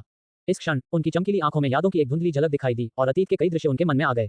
यह उत्तर आंशिक रूप से स्वयं से और आंशिक रूप से अतीत के सर्वस्वस्थ संत पद से आया। जब वह अभी भी कैंगलांग क्षेत्र में थे, तब ओल्हेवन सेंट पाथ और एजियोर नेदर डिवाइन पैलेस के बीच निर्णायक युद्ध के दौरान संत भगवान तियान्या ने गहन विचार विमर्श के बाद इस स्थिति में बीच छोड़ दिए कि ओल्हेवन सेंट पाथ पराजित हो जाए। उस समय येबुक्यू गंभीर रूप से घायल थे और निर्वाण की प्रक्रिया से गुजर रहे थे। एकांतवास से बाहर आने के बाद ही उन्हें सब कुछ पता चला और संत भगवान तियान्या ने उन्हें भविष्य में सर्वस्व संत पद के संरक्षक संप्रदाय प्रमुख के रूप में चुना। ये कहा जा सकता है कि येबुक्यू ने स्वयं एक संप्रदाय के जीवन मरण के संकट का अनुभव किया था। अतः इसी आधार पर वह ऐसा उत्तर देने में सक्षम हुआ। वाह, मेरे आदर्श से यही उम्मीद थी। चीफ, ये तो वाकई कमाल हैं। उन्होंने 3 ट्रायल्स ऑफ डेस्टिनी के लगातार 2 राउंड में शीर्ष स्थान हासिल किया है। मुझे नहीं लगता कि प्रतियोगिता को जारी रखने की कोई आवश्यकता है। चीफ, ये के अलावा बिग डिपर सेंट चाइल्ड बनने के लिए और कौन योग्य है? बिल्कुल सही चीफ, ये कितने सुंदर हैं। काश मैं लड़की होती, वरना मैं निश्चित रूप से उनके बच्चे पैदा करना चाहती। कई सच्चे शिष्य येबुक्यू के लिए जयकारे लगा रहे थे। उनकी आंखों में कट्टरता भरी हुई थी। वे व्यवहारिक रूप से उनके कट्टर प्रशंसक बन गए थे और उनके लिए एक समर्थन क्लब स्थापित करने के लिए तैयार थे। आप ऐसा नहीं कह सकते। यह मत भूलिए कि संप्रदाय प्रमुख ने पहले कहा था कि भाग्य की 3 परीक्षाओं के पहले 2 चरण केवल परीक्षण हैं। हारने पर भी आप सीधे तौर पर टूर्नामेंट से बाहर नहीं होंगे, बल्कि आपके परिणाम तीसरे और अंतिम दौर तक जमा होते रहेंगे। कहने का तात्पर्य यह है कि भले ही चीफ ये ने पहले 2 दौर में प्रथम स्थान प्राप्त कर लिया हो, फिर भी सबसे महत्वपूर्ण तीसरा दौर अभी बाकी है। हालांकि कुछ शांत स्वभाव के सच्चे शिष्यों ने इस प्रकार अपनी बात रखी और सभी को याद दिलाया कि भाग्य की तीनों परीक्षाएं अभी वास्तव में समाप्त नहीं हुई हैं। तो क्या हुआ? पहले दो दौर के परीक्षणों ने पहले ही चीफ ये की शक्ति और अथाह गहराई को साबित कर दिया है। ये कहा जा सकता है कि यूएबुजी पूरी तरह से पराजित हो गया। उसे बेरहमी से जमीन पर गिराया गया और रगड़ा गया। क्या आपको किसी तरह की बराबरी की लड़ाई का कोई संकेत दिखा? मुझे लगता है कि तीसरे दौर में भी कोई अप्रत्याशित परिणाम नहीं होगा। अंत में हंसने वाला तो चीफ यही होगा। येवुक्यू का समर्थन करने वाले सच्चे शिष्यों ने पूरे आत्मविश्वास के साथ अपनी आंखों में उत्साह लिए हुए कहा। आपको क्या लगता है कि आखिरी दौर किस बारे में होगा? एक सच्चे शिष्य ने पूछा। ये किस बारे में होगा? क्या आप अनुमान नहीं लगा सकते? क्या ये स्पष्ट नहीं है? कुछ समझदार और सच्चे शिष्यों को शायद कुछ अंदाजा हो गया था। वे बोलते समय मुस्कुरा रहे थे और उनकी आंखों में धीरे धीरे उत्साह और उम्मीद झलक रही थी। मौन तियानशुजी की आवाज धीरे धीरे गूंजी, जो पूरे दाऊजी प्लाजा में प्रतिध्वनित हो उठी, जिससे शोर मचा रहे सच्चे शिष्य तुरंत शांत हो गए। एक बार फिर सभी की निगाहें संप्रदाय प्रमुख दाऊजी पर टिक गईं। केवल एक राउंड शेष था। इस समय चारों ज़ेन प्लेटफार्मों पर मौजूद चारों व्यक्ति भी संप्रदाय के गुरु दाऊजी की ओर देख रहे थे और उनके भाव बिल्कुल अलग अलग थे। अंततः संप्रदाय के गुरु दाऊजी की आवाज एक बार फिर स्वर्ग और पृथ्वी के बीच गूंज उठी। शायद कई प्राणियों की दृष्टि में नियति की अवधारणा अमूर्त है, फिर भी कोई भी प्राणी इसके अस्तित्व को नकारने का साहस नहीं करता। संप्रदाय के गुरु दाऊजी ने तीसरे दौर की विषय वस्तु की सीधे तौर पर घोषणा नहीं की, बल्कि इस प्रकार से बात की। सभी गौरवशाली और असाधारण व्यक्तियों के जीवन के अनुभवों, मुलाकातों, भाग्य और अवसरों को देखकर आम लोग दंग रह जाते हैं, यहाँ तक कि अविश्वास से भर जाते हैं। ये तो नियति है। बिग डिपर सेंट चाइल्ड हमारे संप्रदाय का नियति का बालक है, इसलिए जो भी बिग डिपर सेंट चाइल्ड बन सकता है वह इस पीढ़ी का सबसे तीव्र नियति वाला शिष्य होना चाहिए। आप चारों इस शर्त को पूरा करते हैं, लेकिन सबसे तीव्र नियति किसकी है? इसके लिए नियतियों के बीच सबसे प्रत्यक्ष और जबरदस्त टकराव की आवश्यकता है। इस बारे में बात करते हुए संप्रदाय प्रमुख दाऊजी के लहजे में तीक्ष्णता और प्रभुत्व का भाव झलक रहा था। तो 30 ट्रायल्स ऑफ डेस्टिनी के आखिरी दौर में क्या होगा? मुझे लगता है कि आप में से कई लोगों ने पहले ही इसका अनुमान लगा लिया होगा। जैसे ही संप्रदाय के गुरु दाऊजी ने ये शब्द कहे, पूरी दुनिया का वातावरण पल भर में बेहद गर्म हो गया। वुवेंटियन की तेज निगाहों में युद्ध की तीव्र इच्छा जागृत हो उठी। पेंगडेयान के चेहरे पर एक क्रूर और हिंसक मुस्कान झलक उठी और उसकी आंखों में खून की रोशनी दौड़ उठी। यूएबुजी के चेहरे पर कोई भाव नहीं था, लेकिन अचानक उसकी पूरी आभा तारों के उबलते समुद्र जैसी हो गई। केवल ये बुके ही शांत रहे, उनकी चमकीली आंखों की गहराई में एक गहन गंभीरता झलक रही थी। किसी को नहीं पता था कि वह क्या सोच रहा था। दाऊजी प्लाजा में मौजूद सभी सच्चे शिष्य अपनी मुठ्ठियां और हथेलियां रगड़ रहे थे, उनके चेहरे उत्साह से लाल हो रहे थे। नियति की 3 परीक्षाओं का अंतिम दौर। विजेता सब कुछ ले जाएगा। आप चारों को बेतरतीब ढंग से जोड़ी बनाकर द्वंद्व युद्ध करना होगा। जीतने वाले आगे बढ़ते हैं, हारने वाले बाहर हो जाते हैं। अंततः जो भी प्रथम आएगा, जिसका भाग्य सबसे प्रबल होगा, वही मेरे बिग डिपर दाऊजी संप्रदाय का बिग डिपर संत बालक होगा। उनकी आवाज से 9 आकाश कांप उठे। संप्रदाय के गुरु दाऊजी ने अंतिम दौर की विषय वस्तु की घोषणा की। इसके बाद ये संप्रदाय प्रमुख इन 4 Z पर्चियों का उपयोग करके आप चारों में से यादृच्छिक रूप से आपके प्रतिद्वंद्वियों का चयन करेगा। संप्रदाय के गुरु दाऊजी ने अपना दाहिना हाथ हिलाया और चारों Z की पर्चियां फिर से प्रकट हो गईं और उनके सामने तेजी से और अव्यवस्थित रूप से घूमने लगीं। 10 सांसों के बाद स्विश, चारों Z के टुकड़े सीधे ऊपर की ओर उड़ गए, प्रत्येक तरफ 2-2 और आपस में संरेखित हो गए। आकाश और पृथ्वी के बीच पूर्ण सन्नाटा छाया हुआ था। सभी की निगाहें उन 4 Z पर्चियों पर टिकी हुई थी। सबने अपनी सांसें थाम रखी थी। पहला मैच वुवेंटियन बनाम यूबुजी। दूसरा मैच पेंगडेयान बनाम येवुके। अध्याय 2706 आकाशगंगा का बिग बैंग। जब संप्रदाय के गुरु दाऊजी के 2 वाक्य एक बार फिर स्वर्ग और पृथ्वी के बीच गूंजे, तो सभी सच्चे शिष्यों के चेहरों पर अत्यधिक उत्साह और प्रत्याशा उमड़ पड़ी। कुछ तो भावनाओं से लाल हो गए। आखिरकार शुरू हो रहा है। चीफ ये और यूएबुजी के बीच महान टकराव आखिरकार शुरू होने वाला है। हा। संप्रदाय के गुरुजी सही कहते हैं, भाग्य अच्छा हो या बुरा, अंततः ये व्यक्ति की अपनी शक्ति से ही सिद्ध होता है। केवल शक्ति ही परम मार्ग है। चीफ ये की जीत पक्की है। अंत में जीत उन्हीं की होगी। जरूरी नहीं, यूएबुजी की शक्ति को भी कम नहीं आंकना चाहिए। ये निश्चित रूप से बराबरी के प्रतिद्वंद्वियों के बीच एक शानदार मुकाबला होगा। दोनों ही मेरे बिग डिपर दाऊजी संप्रदाय के अद्वितीय प्रतिभावान शिष्य हैं, जो बहुत कम ही दिखाई देते हैं। संप्रदाय के पूरे प्राचीन इतिहास में ऐसे अद्भुत नायकों को खोजना मुश्किल होगा, और 2 का एक ही युग में जन्म लेना तो और भी दुर्लभ है। बिल्कुल सही। हालांकि चीफ ये ने पहले 2 दौर पूरी तरह से जीत लिए, लेकिन वे शारीरिक शक्ति के मुकाबले नहीं थे। यह मत भूलिए कि यूएबुजी को संप्रदाय प्रमुख ने स्वयं चुना था और उन्होंने दशकों तक 9वें स्तर के क्षेत्र में गुप्त रूप से साधना की थी। यदि चीफ ये असाधारण रूप से प्रतिभाशाली और तेजी से आगे बढ़ रहे हैं, तो यूएबुजी तो अत्यंत गहरे और रहस्यमय हैं। तो क्या हुआ? यूएबुजी की उम्र कितनी है? चीफ ये की उम्र कितनी है? प्राकृतिक प्रतिभा और समझने की क्षमता के मामले में चीफ ये यूएबुजी से कई गुना आगे हैं। और चीफ ये के उत्थान को देखें तो क्या उन्हें कभी एक भी हार का सामना करना पड़ा है? दाऊजी प्लाजा के चारों ओर से लगातार चर्चा की लहरें गूंज रही थीं, जो बेहद जोशीली और जोरदार थीं। कई सच्चे शिष्यों के अलग अलग मत थे और वे आपस में बहस करते थे, लेकिन जो बात विचित्र और सर्वमान्य थी वह ये थी कि सभी लोग केवल येवुक्यू और यूएबुजी के बारे में ही चर्चा करते थे। जहां तक वुवेंटियन और पांगडेयान की बात है, ऐसा लगता है कि उन्हें सभी ने नजरअंदाज कर दिया था, क्योंकि सभी सच्चे शिष्य जानते थे कि इस तीसरे दौर के असली नायक केवल येवुके और यूएबुजी थे।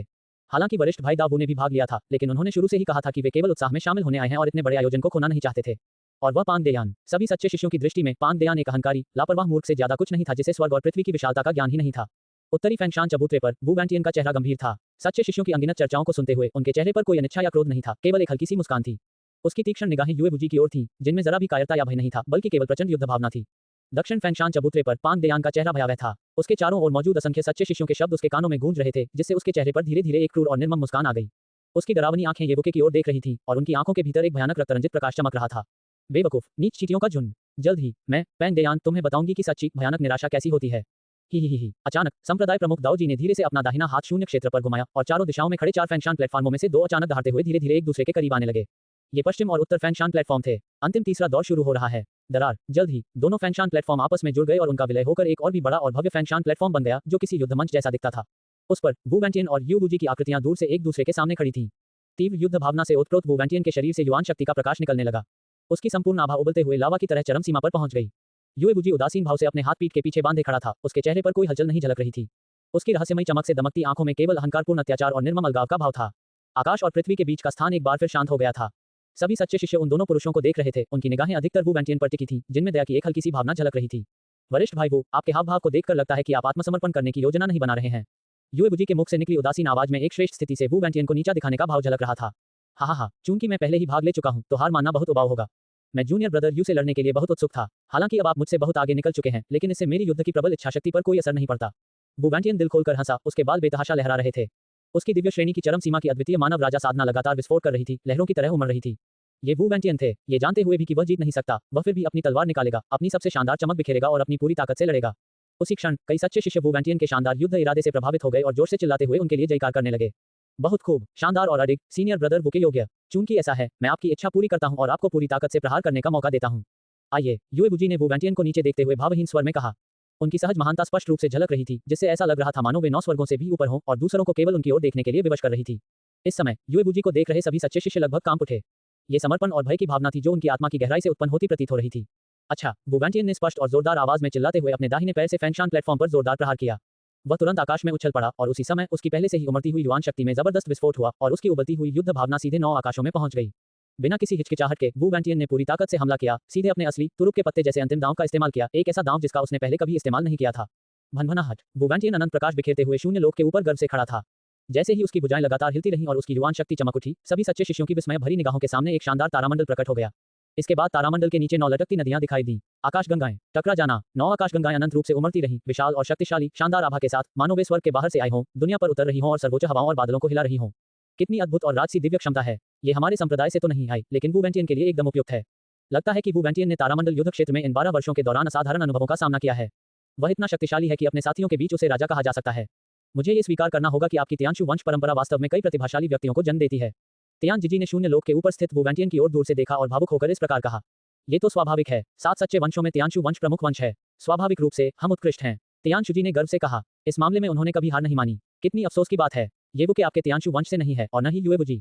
तियांशुवान जी खिलखिलाकर हंसा, जिससे तुरंत ही अन्य मुख्य पदाधिकारी भी मुस्कुराने लगे और तियांशु जी के चेहरे पर बेबसी का भाव दिखाई दिया। बूम! अंततः शून्य लोक के ऊपर स्थित 9 स्वर्ग आकाशगंगाएं विसरित हुईं और वू वेंटियन के सिर के ऊपर शानदार ढंग से मिलकर एक आकाशगंगा किरण का निर्माण किया जो अतीत और भविष्य को भेदने में सक्षम प्रतीत होती थी। इस समय वू वेंटियन के बाल बेतहाशा लहरा रहे थे, उसकी युद्ध भावना उबल रही थी और उसका पूरा अस्तित्व एक अद्वितीय आभा से भर उठा था, मानो कोई देवता संसार पर अवतरित हो रहा हो।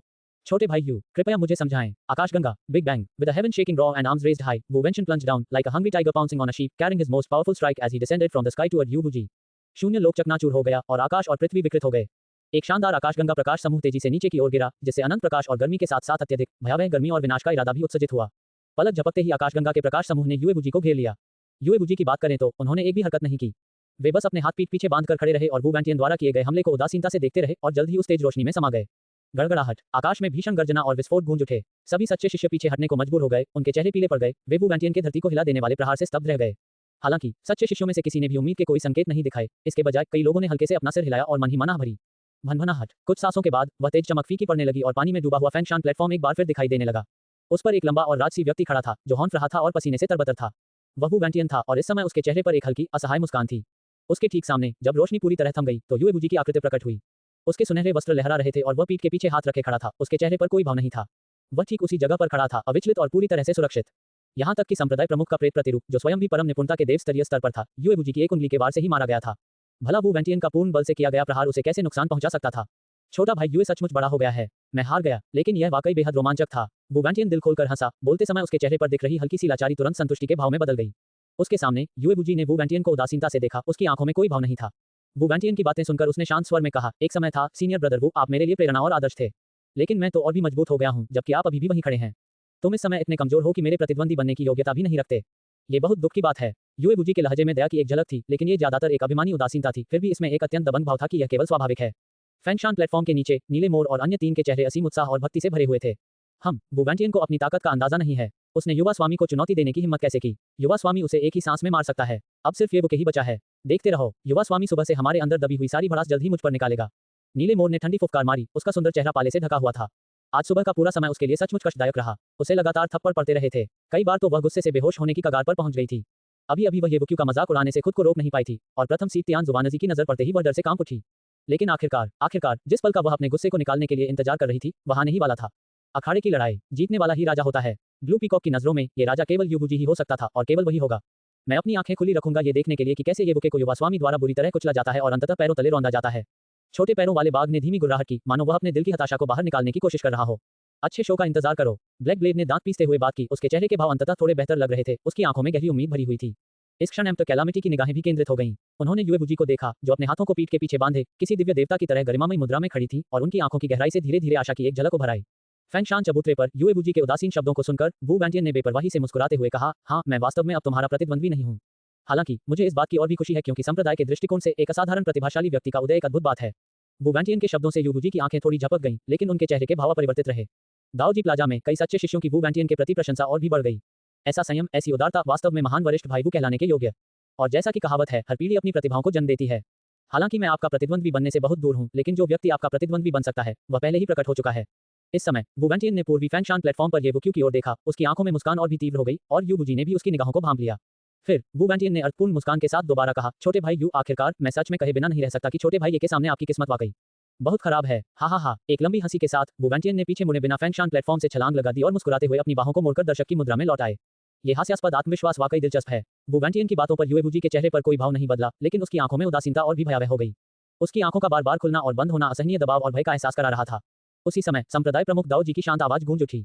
पहला मैच, युबुजी जीत गया। दूसरा मैच शुरू हो। गड़गड़ाहट। जैसे ही ये शब्द कहे गए, पूर्वी और दक्षिणी फैंगशान प्लेटफॉर्म से एक जोरदार गर्जना हुई और वे धीरे-धीरे एक दूसरे की ओर बढ़ने लगे।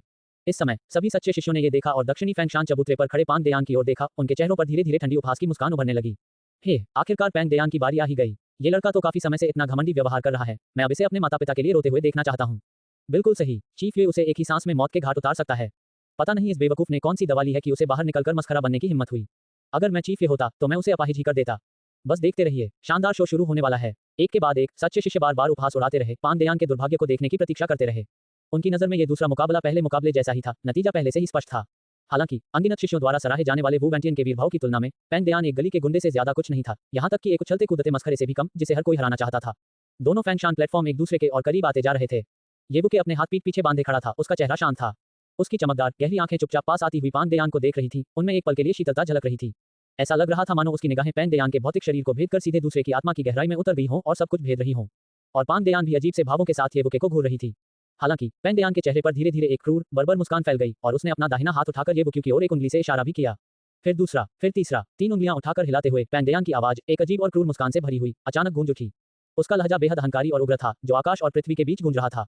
3 चालें, येबुके, क्या आप इस पर विश्वास करते हैं? अधिकतम 3 चालों में मैं, पैंग देयान, तुम्हें जिंदा ही उड़ा सकता हूँ।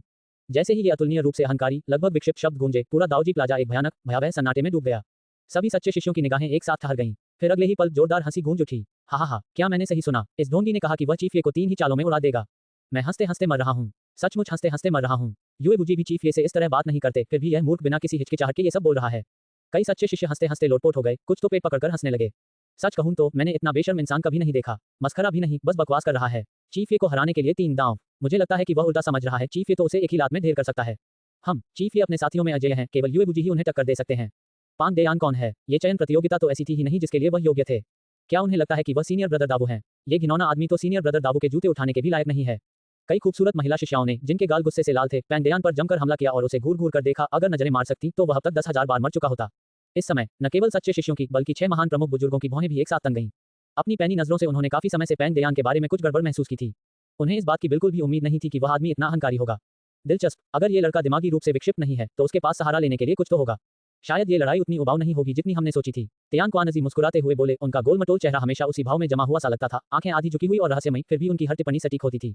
अन्य प्रमुख बुजुर्गों ने कुछ नहीं कहा, उनकी प्राचीन, गहन निगाहें तेजी से करीब आ रहे 2 फैंगशान प्लेटफार्मों और पांग देयान पर टिकी हुई थीं। हे। अचानक आकाश और पृथ्वी के बीच एक कर्कश, अप्रिय हंसी गूंज उठी। पांग देयान हंस रहा था, उसका चेहरा अब एक क्रूर, निर्मम और विचित्र भाव से विकृत हो गया था। वह अनगिनत सच्चे शिष्यों की अंतहीन अवहेलना और उपहास को कैसे अनसुना कर सकता था? पैंग देयान के भीतर क्रोध और निर्मम द्वेष उमड़ पड़ा, जिससे उसके पूरे व्यक्तित्व में एक अजीबोगरीब बदलाव आया, मानो वह अब अपने अंतिम भेष को बरकरार नहीं रख सकता था। मूर्ख, नीच चींटियों का झुंड। मैं इतने लंबे समय से छिपा हुआ था, अब अपनी असली शक्ति को उजागर करने का समय आ गया है। आज मैं आपको बताऊंगा कि एक सच्चा, अद्वितीय, प्रतिभावान व्यक्ति कौन होता है। पैंग देयान दहाड़ा, उसकी विचित्र आंखों में एक भयानक खूनी लाल चमक कौंध गई। उसके चारों ओर सर्वोच्च स्वर्गीय श्रेणी के अद्वितीय मानव राजा की आभा फूट पड़ी और आकाश की ओर फैल गई। उन भयानक आंखों में येबुक्यू की आकृति प्रतिबिंबित हो रही थी। शिष्य की हर उपहास और ताना अब येबुक्यू के प्रति हत्या के इरादे में बदल गया था। वाह, कितना डरावना, वह अपनी आभा छोड़ रहा है, कितना भयानक। बिल्कुल, हम बहुत डरे हुए हैं। लेकिन जब कई सच्चे शिष्यों ने पान देयान के इस प्रचंड व्यवहार को देखा तो उनकी ठंडी मुस्कान और भी चौड़ी हो गई और उनकी आंखों में और भी अधिक उपहास भर आया। एक सच्चे शिष्य ने अपना सिर हिलाया और उपहास करते हुए कहा, मुझे लगता है कि उसे लापरवाह कहना तो पहले से ही काफी है। धमाका। इससे पहले कि वह अपनी बात पूरी कर पाता, एक भयानक दबाव फूट पड़ा जो नरसंहार, विनाश और रक्तपात से भरा हुआ था और उसे बीच में ही रोक दिया।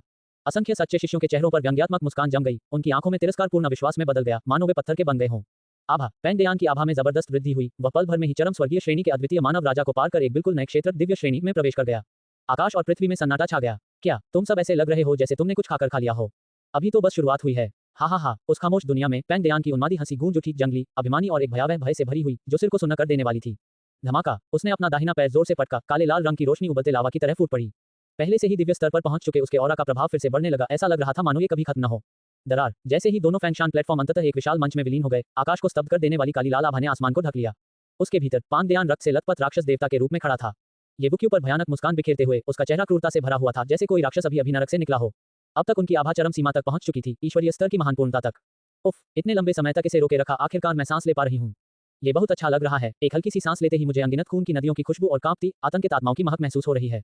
शक्ति एक ऐसी चीज जो मदहोश कर देती है और आपको और अधिक पाने की लालसा जगा देती है। इस क्षण पैन देयान का चेहरा विचित्र रूप से आनंदित हो गया, उसने अपनी बाहें चौड़ी कर लीं और अपना सिर पीछे की ओर झुका लिया, मानो वह आकाश की ओर चिल्ला रहा हो, और उस बार राक्षस की आभा निरंतर उमड़ रही थी। दी दिव्य पद, जी महान पूर्णता, था ये। सन्नाटे से भरे दाऊजी प्लाजा में एक सच्चे शिष्य ने हकलाते हुए कहा, उसकी आवाज घोर अविश्वास से कांप रही थी। यह आदमी, क्या वह अपनी ताकत को इतने समय से छिपा रहा था? धिक्कार है, ये कैसे संभव है? उसके भीतर इतनी भयानक शक्ति कैसे छिपी हो सकती है? किसी ने गुर्राते हुए कहा, मानो वह खोया हुआ महसूस कर रहा हो, क्रोधित हो रहा हो और उससे भी अधिक भयभीत हो रहा हो। ये तो वाकई दिलचस्प है। पैन देयान ने तो अपनी ताकत छुपा रखी थी। उन्हें आपस में कुत्तों की तरह काटने दो, इससे हमारे युवा स्वामी को अच्छा प्रदर्शन देखने को मिलेगा। नीले मोर का प्यारा चेहरा पहले तो सदमे से भर गया, लेकिन जल्द ही एक तिरस्कारपूर्ण मुस्कान में बदल गया। इतनी जल्दी नहीं, भले ही पान देयान भी परम सिद्धता के भगवान रैंक का हो, फिर भी हमारे युवा स्वामी और येवुक्यू उस स्तर के किसी भी व्यक्ति को पल भर में मार सकते हैं। येवुक्यू के चेहरे के भाव तो देखो, खाली तबाही गर्जना कर रही थी। तुरंत ही blue peacock, short leg tiger और ब्लैक ब्लेड येवुक्यू की ओर मुड़े और उनकी पुतलियां सिकुड़ गईं। शांत। शुरू से अंत तक पैन देयान के बढ़ते प्रभाव को देखते हुए येवुक्यू अविचलित रहे, हाथ पीठ के पीछे रखे हुए, तारों जैसी आंखों में कोई बदलाव नहीं दिखा, मानो एक दर्शक हो। ईश्वर के महान पूर्णता स्तर पर मात्र पैन देयान का होना येवुक्यू या हमारे युवा प्रभु के लिए कुछ भी मायने नहीं रखता। एम्प्ट कैलामिटी के शब्द एकदम सटीक थे। अब तक शांत दाऊजी प्लाजा में फिर से हलचल मच गई थी, क्योंकि और भी सच्चे शिष्यों को वही एहसास हुआ था। तो क्या हुआ अगर यह बदमाश भी दिव्य महान पूर्णता के स्तर पर है? चीफ ये ने शुद्ध प्रति झटके से संप्रदाय प्रमुख के प्रेत क्लोन को कुचल दिया। इस पान देयान की क्या कीमत है? बिल्कुल सही। हालांकि हमें नहीं पता कि उसने अपनी वर्तमान साधना कैसे हासिल की, लेकिन क्या वह सोचता है कि वह चीफ ये को चुनौती दे सकता है? उसे अपनी सीमाओं का अंदाजा नहीं है। ट्रू इनहेरिटेंस के एक शिष्य ने उपहास करते हुए महत्वपूर्ण विवरण की ओर इशारा किया। एक अन्य विशाल फैंचान प्लेटफॉर्म पर यूबुजी भावहीन था, उसकी उदासीन निगाहें पान देयान पर इस तरह घूम रही थी मानो वह किसी चींटी को देख रहा हो। ये वो क्यों? पैन देयान धीरे धीरे सीधा हुआ, अचानक एक भयावह मुस्कान के साथ बोला, उसकी आंखें खूनी रोशनी से झिलमिला रही थी। ये वो क्यों पर फिर से केंद्रित हो गईं, उनमें मौजूद विचित्रता कम होने के बजाय और बढ़ गई। अभी तो तुम मन ही मन मेरा मजाक उड़ा रहे होगे, ठीक वैसे ही जैसे हमारे आसपास की ये सारी तुच्छ चींटियां उड़ाती हैं, ये सोचकर कि भले ही मैंने दिव्य पूर्णता प्राप्त कर ली हो, फिर भी मैं तुम्हें छू नहीं सकता, है ना? जैसे ही पान देयान ने ये कहा, ट्रू इनहेरिटेंस के सभी शिष्यों के भावों में एक बार फिर थोड़ा बदलाव आ गया। कोंगी की आंखों में भी चमक आ गई। अफसोस, मूर्ख चींटियां बेकार होती हैं, वे कभी नहीं समझ पाती कि सच्चा डर और अज्ञात कितना भयानक हो सकता है। मैंने कब कहा था कि जिस दिव्य महान पूर्णता विशेषज्ञ का आपको सामना करना है, वह केवल मैं ही हूँ। अपने कुत्ते की आंखें खोलो और ध्यान से देखो, यही है मेरी पैन देयान की असली शक्ति। भनभनाहट, तारांकन, एक जोरदार गर्जना हुई और काला लाल प्रकाश आकाश की ओर तेजी से बढ़ा। तुरंत बाद सच्चे उत्तराधिकार के सभी शिष्यों की भयभीत निगाहों के सामने, जिनके दिमाग लगातार गर्जना कर रहे थे और जिनके सिर बिजली गिरने की तरह चकरा रहे थे, एक अविश्वसनीय दृश्य सामने आया। पैन देयान को घेरे हुए काला लाल प्रकाश आकाश में ऊपर उठा, फिर 5 भागों में बढ़ गया, जो उसके बाएं और दाएं ओर नीचे उतरे। वे हिंसक रूप से मरोड़ते हुए धीरे धीरे 5 लगातार मूर्ति हुई, लेकिन धीरे धीरे स्पष्ट होती हुई मानवाकार आकृतियां बनाने लगे। अगले ही पल ये 5 मानवाकार आकृतियां पूरी तरह से ठोस रूप में बदल गईं। वे सभी पान देयान थे। फैंचान प्लेटफॉर्म पर अब केवल एक ही पान देयान नहीं, बल्कि कुल मिलाकर 6 पान देयान थीं। धमाका, तारांकन। इससे भी अधिक अविश्वसनीय बात यह थी कि नव प्रकट हुए 5 पान देयानों से निकलने वाली आभा केंद्रीय शरीर के समान थी, इतनी शक्तिशाली कि 9 स्वर्गों को चीर सकती थी और शून्य को चकनाचूर कर सकती थी। ये सिर्फ 6 पान देयान ही नहीं थे, बल्कि 6 पूर्ण दिव्य महान पूर्णता के विशेषज्ञ थे। इस क्षण यहाँ तक कि 6 प्रमुख बुजुर्गों ने भी, जिन्होंने पहले तक अपने चेहरे प्राचीन कुओं की तरह स्थिर रखे थे, आश्चर्य के भाव प्रकट किए, उनकी आंखें अप्रत्याशित सदमे से भर गईं। केवल संप्रदाय के गुरु दाऊ जी ही शांत, गंभीर और रहस्यमय मुद्रा में बैठे रहे। क्या आप देखते हैं? पैन देयान के मुख्य शरीर ने भयावह हंसी के साथ बात की। 6 दिव्य महान पूर्णता विशेषज्ञ, यह मरा है, सच्ची शक्ति, ये बुके। क्या आप निराशा के लिए तैयार हैं? नवगठित पैन देयान में से प्रत्येक ने इन 5 वाक्यों में से एक वाक्य बोला। उनके भाव एक समान रूप से क्रूर और भयंकर थे, जिससे एक विचित्र, रोंदे खड़े कर देने वाला प्रभाव पैदा हुआ। इस क्षण पूरा दाऊजी प्लाजा एकदम शांत हो गया। ट्रू इनहेरिटेंस के सभी शिष्य अवाक रह गए, उनके चेहरे पीले पड़ गए, होंठ सूख गए और आत्माएं कांपने लगी। वे एक शब्द भी नहीं बोल पा रहे थे। 6 एक जैसे पैन देयान, पूरे 6 दिव्य महान पूर्णता विशेषज्ञ। ये तो बस निराशा का एक भयानक सपना था। चीफ ये चाहे कितने भी शक्तिशाली क्यों न हो, उनके लिए एक साथ 6 दिव्य महान पूर्णता विशेषज्ञों से लड़ना बिल्कुल असंभव था। ये तो सरासर बदमाशी थी। ये कैसे हो सकता है? उसने ये कैसे किया? किसी ने घोर निराशा और भय से भरे स्वर में कड़वाहट से बात की। मंच के नीचे शो देख रहे वू वेंटियन भी बेहद गंभीर हो गए। उनकी पैनी नजरें फैंचान प्लेटफॉर्म पर मौजूद 6 एक जैसी पांदेयान मूर्तियों पर टिकी थीं और उनका दिल बुरी तरह हिल गया। ये किस प्रकार की दैवीय क्षमता है? ऐसे क्लोन उत्पन्न करना जिनमें मुख्य शरीर की पूरी शक्ति हो, और वो भी 6? नहीं, ये ठीक नहीं है। दैवीय क्षमता कितनी भी शक्तिशाली क्यों न हो, उसे ऐसा नहीं कर पाना चाहिए। रुको, यह विचित्र आभा किसी चीज से संबंधित प्रतीत होती है। अचानक वू वेंटियन को कुछ याद आया। आखिरकार एक दशक से अधिक समय तक स्टारफील्ड बैटलफील्ड की देखरेख करने के कारण उनका ज्ञान आम लोगों से कहीं अधिक था, लेकिन वे अभी तक अपने संदेह की पुष्टि नहीं कर सके थे और अपने दिमाग में मौजूद सभी जानकारियों को तेजी से खंगाल रहे थे। फैंचान प्लेटफॉर्म पर पैंग देयान का मुख्य शरीर भयावह ढंग से हंसा। उसने अचानक अपनी निगाहें दूसरे प्लेटफॉर्म पर खड़े युएबुजी की ओर घुमाई और ताना मारते हुए कहा, और तुम युएबुजी, ये वो क्यू से निपटने के बाद तुम्हारी बारी होगी। मैं तुम दोनों को धीरे धीरे थोड़ा थोड़ा करके अपने पैरों तले कुचल दूंगा। 6 पांदेयान एक साथ बोले, जिससे 9 आकाश हिल गए। युएबुजी भावहीन बना रहा, उसकी निगाहें उदासीन थीं। उसने पैंग देयान के शब्दों को पूरी तरह से नजरअंदाज कर दिया। यह मूर्ख जिसे मौत का भी पता नहीं, इसकी हिम्मत कैसे हुई छोटे मालिक से इस तरह बात करने की? ये तो येबुके से भी ज्यादा घमंडी है। धिक्कार है। मंच के नीचे छोटे पैरों वाले बाघ ने गुस्से से गाली दी और बाकी तीनों के चेहरे भी ठंडे इरादे से भरे हुए थे। अफसोस, लेकिन तभी अचानक धीमी आहों की एक श्रृंखला गूंजी जो आकाश और पृथ्वी के बीच प्रतिध्वनित हो उठी। ये आहें येबुके की थीं, जो अपने हाथ पीठ पीछे बांधे काफी देर से चुप खड़ा था। येबुके की आह ने तुरंत सबका ध्यान आकर्षित कर लिया, यहाँ तक कि 6 प्रमुख बुजुर्गों ने भी इस ओर ध्यान दिया। प्रमुख ये ने आह भरी, क्या ऐसा हो सकता है? क्या प्रमुख ये? एक शिष्य का चेहरा पीला पड़ गया, मानो उसे कुछ एहसास हो गया हो। असंभव, चीफ ये पैंग देयान जैसे मस्खरे से कैसे डर सकते हैं? बिल्कुल नहीं। जिस किसी ने भी येबुके की आह को आशंका का संकेत समझा, उसने तुरंत जोर से इसका खंडन किया। लेकिन 6 दिव्य महान पूर्णता विशेषज्ञ, यह एक और एक बराबर 2 जितना आसान नहीं है। 6 व्यक्ति मन से जुड़े हुए एक साथ काम कर रहे हैं, यह अकल्पनीय है। वह इसका मुकाबला कैसे कर सकता है? शायद अगर चीफ ये और युएबुजी एक साथ मिल जाएं, तो उनके पास जीतने का मौका हो सकता है। ट्रू इनहेरिटेंस के कई शिष्यों ने सिर हिलाया, उनकी आंखें निराशा से धुंधली हो गईं। हा हा हा हा, पैंग देयान का मुख्य शरीर एक बार फिर आकाश की ओर उन्मादपूर्वक हंसा। उसकी 12 आंखें आहें भरते येबुके पर टिकी थीं, जिनमें उपहास और तिरस्कार भरा था। तुम अभी से आहें भरने लगे? क्या मैंने अभी तक कोई हरकत भी नहीं की और तुम पहले से ही इतने डरे हुए हो? छी छी, ये तो मजा ही नहीं। येबुके, मैं तो बस। लेकिन अगले ही पल पैंग देयान के शब्द येबुके द्वारा तुरंत काट दिए गए। मैंने बहुत धैर्य से इंतजार किया, बहुत समय बर्बाद किया, ये सोचकर कि शायद आप कोई अविश्वसनीय तुरुप का पत्ता निकालेंगे। लेकिन आपने बस ये हास्यास्पद प्रदर्शन किया। तुम्हारे साथ कीमती समय बर्बाद करना कुछ हद तक अनुचित है। येबुके द्वारा बोले गए ये 2 शांत वाक्य पूरे दाओजी प्लाजा में गूंज उठे, जिससे ट्रू इनहेरिटेंस के सभी शिष्यों के दिल तुरंत बुरी तरह कांप उठे। ट्रू इनहेरिटेंस के शिष्य, जिनके चेहरे पीले पड़ गए थे और आंखें बेजान हो गई थीं, पल भर में उत्साह से भर उठे और उनके भाव एक बार फिर जोश से भर गए। अनौपचारिक, संयमित, शक्तिशाली और संयमित। चीफ ये अब भी चीफ ये ही थे। वह कैसे डर सकता था? वह भला कैसे डर सकता है? हे हा हा हा हा हा। येबुके के 2 वाक्य सुनकर पैंग देयान अचानक हंस पड़ा और उसकी हंसी बढ़ती ही गई। उसने अपना चेहरा दाहिने हाथ से ढक लिया और बेतहाशा हंसने लगा, जिससे सभी के रोंगटे खड़े हो गए। मुझे कम मत आंको। क्या तुम मुझे कम आंकने की हिम्मत करते हो? अब भी तुम मुझे कम आंकने की हिम्मत करते हो? मैं तुम्हें जान से नहीं मारूंगा, लेकिन धीरे धीरे थोड़ा थोड़ा करके तुम्हें अपाहिज कर दूंगा। पैंग देयान का मुख्य भाग भयावह ढंग से दहाड़ उठा। वूश वूश, तारांकन अगले ही पल 6 पांग देयान में से 3 भयंकर साधना शक्ति के साथ प्रकट हुए, मानो नींद से जागे हुए खूंखार जानवर हों। दिव्य महान पूर्णता की लहरें ज्वार की तरह उमड़ पड़ी और उन्होंने 3 अलग अलग दिशाओं से येबुके पर निर्भीकतापूर्वक हमला कर दिया। पहले उसके अंगों को तोड़ो, फिर उसे उठाओ और मेरे द्वारा उसकी खाल उतारने का इंतजार करो। पैंग देयान का मुख्य शरीर, जिसका चेहरा भयावह और विचित्र था, ने लापरवाही से यह आदेश दिया। अध्याय 2710, तुम मरने के लायक हो। बूम, आकाश और पृथ्वी एक भयानक गर्जना के साथ फट पड़े। तीनों पांग देयान ने येबुके पर अलग अलग लेकिन समान रूप से भयावह हमले किए। शून्य राक्षसी वार, विनाश, असीम राक्षसी प्रकाश। प्रकाश की 3 विशालकाय काली और लाल किरणें फूट पड़ी और सभी सच्चे शिष्यों की भयभीत निगाहों के बीच वे अत्यंत गति से आगे बढ़ीं और सीधे येबुके को निगल गईं। दिव्य स्थिति की 3 महान पूर्णता प्राप्त विशेषज्ञों की संयुक्त शक्ति ने पहले के संप्रदाय प्रमुख दाऊजी के प्रेतवादित क्लोन को कहीं पीछे छोड़ दिया था। इस तरह की शक्ति सचमुच धरती को हिला देने वाली थी। ये सच्चे शिष्यों की वाइल्डेस्ट कल्पना से भी परे था। चीफ ये, कुछ सच्चे शिष्यों ने घबराकर चीख मारी। कांपो, निराश हो जाओ, यही मेरी शक्ति है। मैंने तुमसे कहा था, मैं तुम्हें 3 ही चालों में उड़ा सकता हूँ। तेज काले और लाल प्रकाश से मूल पांग देयान का चेहरा गहरे लाल रंग से जगमगा रहा था, जिससे वह एक राक्षसी देवता की तरह दिख रहा था, अविश्वसनीय रूप से भयानक, क्योंकि वह बार बार उपहास कर रहा था। अब तो ऐसा लगता है कि एक ही चाल तुम्हें खत्म करने के लिए काफी है। येबुक्यू, मैंने तुम्हें गलत समझ लिया था। स्विश, लेकिन अगले ही पल येबुक्यू को घेरने वाली काली और लाल रोशनी अचानक भीतर से फट गई और फिर एक गोरा पतला हाथ बाहर निकला। उसकी 5 उंगलियां फैली हुई थी, हथेली नीचे की ओर थी और फिर लापरवाही से नीचे की ओर थप्पड़ मारा। हवा की धाराएं उलट गईं और शून्य में जोरदार गड़गड़ाहट हुई। छी, धधकती काली और लाल रोशनी पल भर में पूरी तरह से गायब हो गई, पूरी तरह से नष्ट हो गई और फिर तीनों पांग देयान की आकृतियां प्रकट हुईं, जो हिंसक रूप से कांप रही थीं और अत्यंत दर्दनाक चीखें निकाल रही थीं। आहा, बैंग, चीख पुकार अचानक बंद हो गई, क्योंकि उस गोरे पतले हाथ ने शून्य को पार किया और तीनों पांग देयान को मौके पर ही कुचलकर मार डाला। खून की तेज गंध फैल गई और येबुके ने भावहीन होकर धीरे से अपना हाथ पीछे खींच लिया, जबकि उसके पैरों के पास क्षत विक्षत मांस के 3 ढेर एक भयावह दृश्य प्रस्तुत कर रहे थे, जिससे जमीन खून से लाल हो गई थी। उसके सामने पैंग देयान, जो पहले उपहास उड़ा रहा था, अब जम गया। उसका पूरा शरीर मानो एक ही जगह पर जम गया हो। आकाश और पृथ्वी के बीच सन्नाटा पसरा हुआ था। सभी सच्चे शिष्यों के मुंह खुले रह गए थे। वे इस दृश्य को निसंकोच घूर रहे थे, मानो उनके दिमाग में लाखों पहाड़ फट गए हों। उनके कान बज रहे थे, उनकी आंखें चौड़ी खुली हुई थीं। Blue peacock, short leg tiger, black blade Kongi और अन्य 3 सभी सदमे और अविश्वास से भरे हुए थे। मंच के नीचे अपनी जगह पर जड़वत खड़े थे, मानो किसी जादू के प्रभाव में हों। बस एक बार हाथ से हल्के से दबाने से दिव्य स्थिति की 3 महान पूर्णता प्राप्त सत्ताओं को येबुके ने कुचलकर मार डाला। क्या ये वाकई सपना नहीं था? दूसरे ज़ेन वेदी पर विराजमान युएबुजी का चेहरा भावहीन था, उनका व्यवहार अपरिवर्तित था, उनकी उदासीन आंखें सब कुछ प्रतिबिंबित कर रही थीं, मानो कोई सम्राट दुनिया पर नजर रख रहा हो। तू मूल पांग देयान का चेहरा बेहद बदसूरत हो गया, उसका पूरा शरीर मानो बिजली के झटके से क्षतिग्रस्त हो गया, उसकी आंखों में अविश्वास, पागलपन, क्रोध और यहाँ तक कि भय भी झलक रहा था। असंभव, लंबे मौन के बाद मूल पांग देयान ने अंततः ये 4 शब्द कहे और वह पूरी तरह से विक्षिप्त लग रही थी। वह अपनी आंखों के सामने हो रही घटना को स्वीकार ही नहीं कर पा रहा था। उसने अपने तुरुप के पत्ते को प्रकट करने के लिए बहुत लंबा इंतजार किया था, जिसका उद्देश्य पूरे संप्रदाय को चौंकाना था और यह विश्वास करना था कि वह येबुक्यू को आसानी से दबा सकता है, लेकिन अंत में उसे खुद ही आसानी से दबा दिया गया। इसके अलावा येबुक्यू ने किसी भी दैवीय शक्ति का उपयोग नहीं किया था, उसने केवल एक हाथ से नीचे की ओर दबाया था। कुछ भी असंभव नहीं है। ये शक्तियां तुम्हारी बिल्कुल नहीं हैं। ये देखने में तो फल फूल रही हैं और दमक रही हैं, लेकिन असल में ये खोखली हैं और अपनी वास्तविक शक्ति के 10वें हिस्से से भी कम हैं। बाहरी ताकतों पर भरोसा करके तुमने सोचा था कि एक ही कदम में आसमान छू लोगे। तुम सचमुच दयनीय हो। येबुके सीधे खड़े थे, उनकी शांत और ठंडी आवाज धीरे धीरे गूंज रही थी, उनका हर शब्द पान देयान के कानों में बिजली की कड़क की तरह लग रहा था। इतना ही नहीं, इस शक्ति से जुड़ी आभा 9 पाताल लोकों से आती है। इस शक्ति को सफलतापूर्वक जागृत और एकीकृत करने के लिए तुमने जघन्य नरसंहार किए, मनुष्यों का वध किया। तुम पाप में डूबे हुए हो और तुम मृत्यु के पात्र हो। किसी मृत्यु देवता की घोषणा की तरह येबुक्यू से द्वेष और हत्या के इरादे की एक भयानक आभा फूट पड़ी, जिसने पल भर में पूरे दाऊजी स्क्वायर को घेर लिया। उसकी दिव्य शक्ति एक जेल की तरह थी। चुप रहो, मैं चाहता हूं कि तुम मर जाओ। मैं चाहता हूं कि तुम मर जाओ। येबुक्यू के शब्दों से उसका रहस्य उजागर होते ही पैन देयान पूरी तरह पागल हो गया।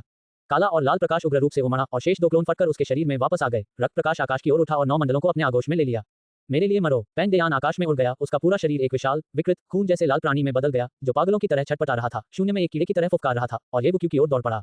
9 पाताल लोगों के दुष्ट प्राणी जो इस दुनिया में प्रकट होने का साहस करते हैं, उन्हें मृत्युदंड दिया जाएगा। येबुके के मुख से ठंडे और कठोर शब्द फूट पड़े। उसने अपना दाहिना मुक्का उठाया, उसके वीर वस्त्र लहराए और बिना किसी दिखावे के उसने शून्य के ऊपर से नीचे आ रही पान देयान की ओर धीरे से प्रहार किया। बूम! अभूतपूर्व भयानक अंतरिक्षीय धाराएं शून्य से फूट पड़ी और येबुक्यू की दाहिनी मुट्ठी को घेर लिया। धुंधली सी आकाश में एक विशाल सुनहरे ड्रैगन को उभरते हुए देखा जा सकता था, जो अत्यंत प्रभुत्व और क्रूरता के साथ ऊपर की ओर बढ़ रहा था। एक ही मुक्के से आकाश और पृथ्वी चकनाचूर हो गए। 10,000 फीट आकार की एक सुनहरी मुट्ठी के आकार की रोशनी शून्य में फैल गई, सीधे पैन देयान को निगल गई और शून्य के उस पूरे हिस्से को कुचल दिया। चटक चटक चटक! ज़ेन की वेदी जोर से हिल उठी, पूरा दाऊजी चौक बुरी तरह कांप उठा और उस पूरे शून्य क्षेत्र में हवा की धाराएं पल भर में खींच गईं, सुनहरी मुट्ठी प्रकाश में समाहित हो गई, जो पैन देयान की आंखों के सामने तेजी से फैल गई।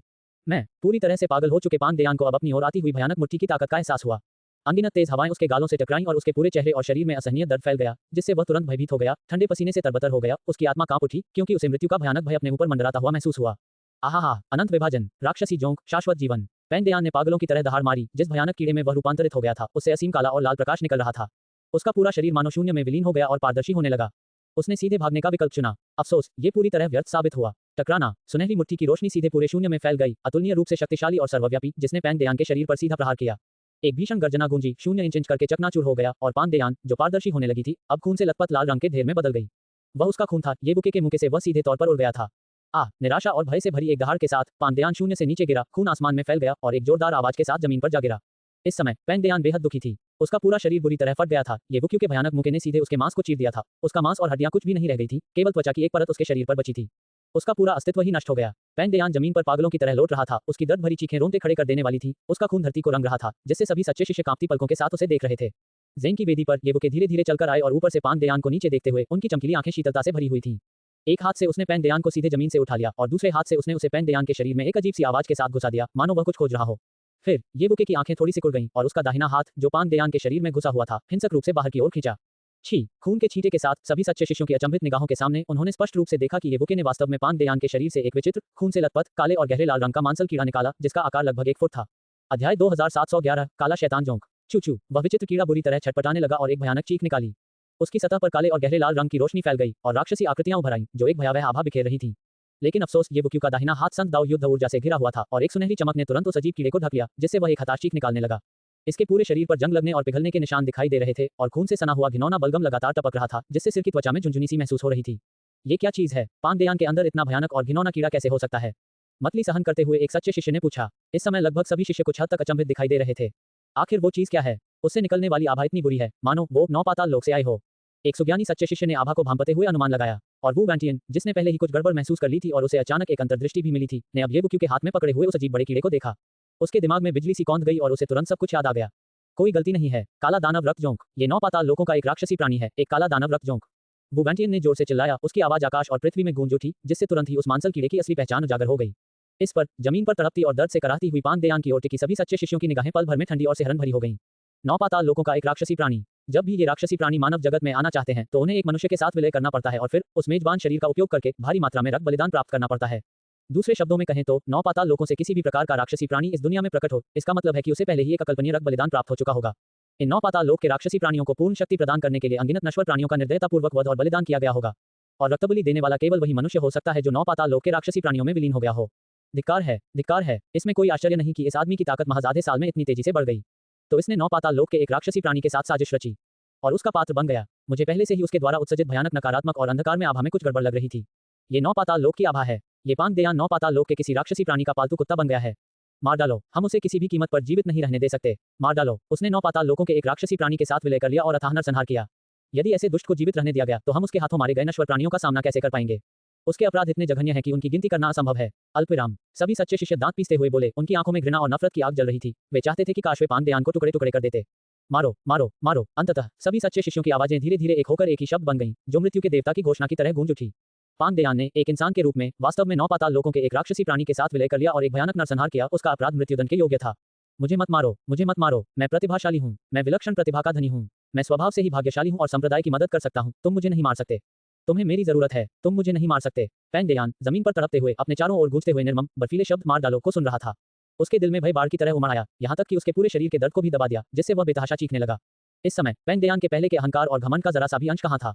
उसका शरीर लगभग पूरी तरह से नष्ट हो चुका था। केवल त्वचा की एक पतली परत ही उसके टूटे हुए शरीर को ढके हुए थी। धरती पर खून के धब्बे थे, लेकिन ये खून जल्दी ही एक अजीब काले रंग में बदल गया, जिससे एक राक्षसी आभा निकल रही थी, जो स्पष्ट रूप से काले दानव रक्तलीच से आ रही थी, और इसकी गंध बेहद तीखी थी। चीख, चीख, चीख। साथ ही काला दानव रक्तलीच भी बुरी तरह चीख रहा था।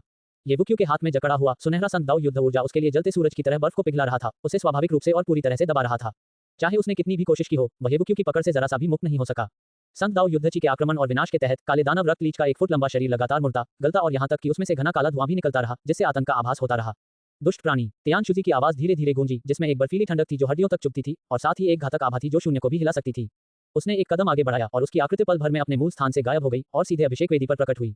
काला दानव रक्तलीच, तो ये है वो चीज। इसमें कोई आश्चर्य नहीं कि पांग देयान 5 साक्षात रक्त के क्लोन प्रकट कर सका। ये काले दानव रक्तलीच की जन्मजात दिव्य क्षमता है, स्वविभाजन। मानव जगत में साधारण जोंक भी अगर दर्जन भर टुकड़ों में काट दी जाए तो नहीं मरती, और उसका हर कटा हुआ हिस्सा एक नए जीव में बदल जाता है, तो नौ पाताल लोकों के इस राक्षसी जीव की तो बात ही क्या। यह अनंत रूप से विखंडित हो सकता है और कटे हुए हिस्सों से पुनर्जीवित हो सकता है, जिससे इसे मारना बेहद मुश्किल हो जाता है। तियान क्वानजी मुस्कुराते हुए बोले। उनकी छोटी आंखें अब अभिषेक वेदी पर ये वुक्यू के हाथ में पकड़ी हुई काली दानव रक्तलीच पर टिकी हुई थी। वे तीक्ष्ण अंतर्दृष्टि से उसके रहस्य को पहचान रहे थे, मानो उन्हें इस प्राणी में बेहद दिलचस्पी हो। दरअसल पांग देयान ने ब्लैक डेमन ब्लड लीच में विलीन होकर उसकी जीवन शक्ति और गुण प्राप्त कर लिए थे, इसीलिए वह शक्ति को स्रोत बनाकर विखंडन कर सकता था। और यह ब्लैक डेमन ब्लड लीच छलावरण में भी अत्यंत कुशल है, जिससे इसका पता लगाना मुश्किल हो जाता है। दुर्भाग्यवश पांग देयान अपने दिखावे के लालच पर काबू नहीं रख सका और चयन सभा में भाग ले लिया। वह ब्लैक डेमन ब्लड लीच द्वारा रक्त बलिदान की शक्ति को पूरी तरह से आत्मसात करने से पहले ही बाहर निकल गया, जिसके कारण उसका पतन हो गया। याओ गुआंगजी ने ठंडे स्वर में कहा, कहावत है, जैसा करोगे वैसा भरोगे। पांग देयान अपने अंतर्मन की इच्छाओं पर काबू न रख पाने के कारण ही बेनकाब हुआ। अन्यथा यदि वह चुपचाप कहीं छिपकर काले दानव रक्तलीच के पुनर्ता समाहित होने का इंतजार करता, तो यह मुसीबत खड़ी कर देता, संभवतः एक बड़ी तबाही भी ला देता। युहेंगजी ने हल्की सी आह भरी। हम जानबूझकर पतित शैतानी प्राणियों के साथ संगति करना ऐसे कर्म स्वर्ग और पृथ्वी द्वारा दंडनीय है। उसे जीने की अनुमति नहीं दी जा सकती। तियान जुबानजी ने ठंडी सांस ली। वह हमेशा से बुराई का कट्टर दुश्मन रहा था, और बिग डिपर दाओ एक्सट्रीम सेक्ट में उसकी प्रतिष्ठा उसके अडिग न्याय पर टिकी थी। बुराई के प्रति उसके घातक इरादे की बात करें तो बिग डिपर दाओ एक्सट्रीम सेक्ट के 6 शिखर मास्टर्स में उसे सबसे श्रेष्ठ हत्यारा माना जाता था। हालांकि हमें भी इस काले दानव रक्तलीच की असली पहचान जानने में काफी समय लग गया, लेकिन ये बुके ने जान ली। और ये बुके के हाथों में ये काला दानव रक्तलीच कोई मुसीबत खड़ी नहीं कर सकता। ये छोटा सा जीव सचमुच अद्भुत है। तियान जीजी ने अपनी बात जिज्ञासा और मुस्कान के साथ कही। अभिषेक वेदी पर तियानशुजी धीरे धीरे ये बुक्यू के पास गईं। इस समय प्रथम शिखर गुरु से एक निर्मल आभा निकल रही थी। हालांकि यह वहां उपस्थित किसी भी सच्चे शिष्य की ओर निर्देशित नहीं थी, फिर भी इसने उन सभी को चौंका दिया। पांग देयान। ये बुक्यू के सामने रुकने के बाद तियानशुजी ने धीरे से अपने हाथ बगल में रखे और गिड़गिड़ाती हुई पांग देयान को नीचे देखा। उनकी ठंडी आवाज गूंजी और उनकी प्राचीन आंखों में भावों का कोई निशान नहीं था। बिग डिपर दाओ जी संप्रदाय के सच्चे शिष्य के रूप में तुमने स्वेच्छा से दुराचार में लिप्त होकर 9 पाताल लोकों के राक्षसों के साथ सौदा किया और उनके पात्र बन गए। तुम्हारा अपराध मृत्युदंड के योग्य है। उस शैतान को पुनर्जीवित करने के लिए तुमने मनुष्यों का नरसंहार किया और दुनिया को खून से लथपथ कर दिया, जिससे अथाह नरसंहार और पाप का प्रसार हुआ। क्रूर, बर्बर, मुक्ति से परे तुम्हारा अपराध मृत्युदंड के योग्य है। 9 पाताल लोक के राक्षसों के साथ विलय करके तुमने चयन सभा को बाधित किया और हमारे सप्तर्षि दाओजी संप्रदाय को कलंकित किया। तुम्हारा अपराध जल कालकोठरी में 100 साल की सजा का पात्र है। अब अनेक अपराधों का एक साथ न्याय किया जाता है। स्वर्ग के नीचे तुम्हारे लिए कोई जगह नहीं है। ये सीट आपको व्यक्तिगत रूप से आपके गंतव्य तक पहुंचाएगी। तियानशुजी की लोहे जैसी ठंडी आवाज किसी मृत्यु देवता के फरमान की तरह गूंजी। जब यह आवाज पांग देयान के कानों तक पहुंची, तो उसका टूटा हुआ शरीर कांप उठा और उसकी आंखों में असीम भय और निराशा उमड़ पड़ी। नहीं, मुझे मत मारो, मैं गलत था, मुझे बख्श दो, मुझे बख्श दो। पांग देयान ने अपनी आखिरी ताकत से चीख पुकार मचाई और गिड़गिड़ाया, लेकिन उसे केवल एक ताड़ का पेड़ दिखाई दिया जो आकाश को ढक रहा था। मैं तो बस और मजबूत बनना चाहता था। इसमें क्या गलती है? मैं तुम सबको अप्राकृतिक मृत्यु का श्राप देता हूँ। बिग डिपर दाओ जी संप्रदाय का संपूर्ण नाश हो जाए। मैं तुम सबका नीचे इंतजार करूंगा, मैं इंतजार करूंगा। मृत्यु को निश्चित जानते हुए पांग देयान ने शाप देते हुए कड़वी हंसी और विशैली दीवानगी के साथ चीखते हुए अपनी आंखों के सामने मौजूद हर किसी को कोसना शुरू कर दिया। बूम! पागलपन भरी गालियां अचानक बंद हो गईं। पांग देयान खून के एक ऐसे धुंध में बिखर गया जिसने शून्य लोक को लाल रंग से रंग दिया। हवा के एक झोंके ने उसे स्वर्ग और पृथ्वी से पूरी तरह से बिखेर दिया। दाओजी प्लाजा पर मौजूद सच्चे शिष्यों ने शुरू से अंत तक निर्मल भाव से सब कुछ देखा। शांति तभी लौटी जब पांग देयान की आत्मा और शरीर दोनों का अंत हो गया। पांग देयान से निपटने के बाद तियानशुजी ने ये बुके की ओर रुख किया, जो काले दानव के रक्त जोंक को पकड़ रहा था, और विनम्रता से कहा, बुके, इस 9 पाताल लोक के प्राणी को यहीं छोड़ दो, इसे तुरंत नष्ट करना होगा। जब तक ये जीवित है, एक सांस के लिए भी यह एक विपत्ति है। उसकी निगाहें जोंक पर टिक गईं और तियानशुजी की आंखें एक बार फिर बर्फीली हो गईं। बहुत बहुत धन्यवाद प्रधान बुजुर्ग, लेकिन इस दुष्ट को नष्ट करने के लिए आपकी व्यक्तिगत कार्रवाई की आवश्यकता नहीं है। येबुके ने हल्की सी मुस्कान बिखेरी, फिर अपना दाहिना हाथ कसकर पकड़ लिया। जल्दी से आना। काला दानव रक्त चूसने वाला जीव पूरी तरह से कुचलकर राख हो गया। लेकिन तियानशुजी ने इसका पूर्वाभास कर लिया था। वह तो केवल उसका भौतिक शरीर था, उसे नष्ट करने के लिए हमें उसकी आत्मा को भी नष्ट करना होगा। साधारण ऊर्जा पर्याप्त नहीं होगी। भनभनाहट। उसने वाक्य पूरा नहीं किया। येबुक्यू के दाहिने हाथ पर एक रहस्यमय बैंगनी चमक कौंधी, जिसमें एक क्षणिक आभा थी जो जीवन और मृत्यु की दहलीज से आती हुई प्रतीत हो रही थी। चीख। अगले ही पल निराशा से भरी एक चीख शून्य लोक में गूंज उठी और काले लाल रक्त का एक बादल फट पड़ा।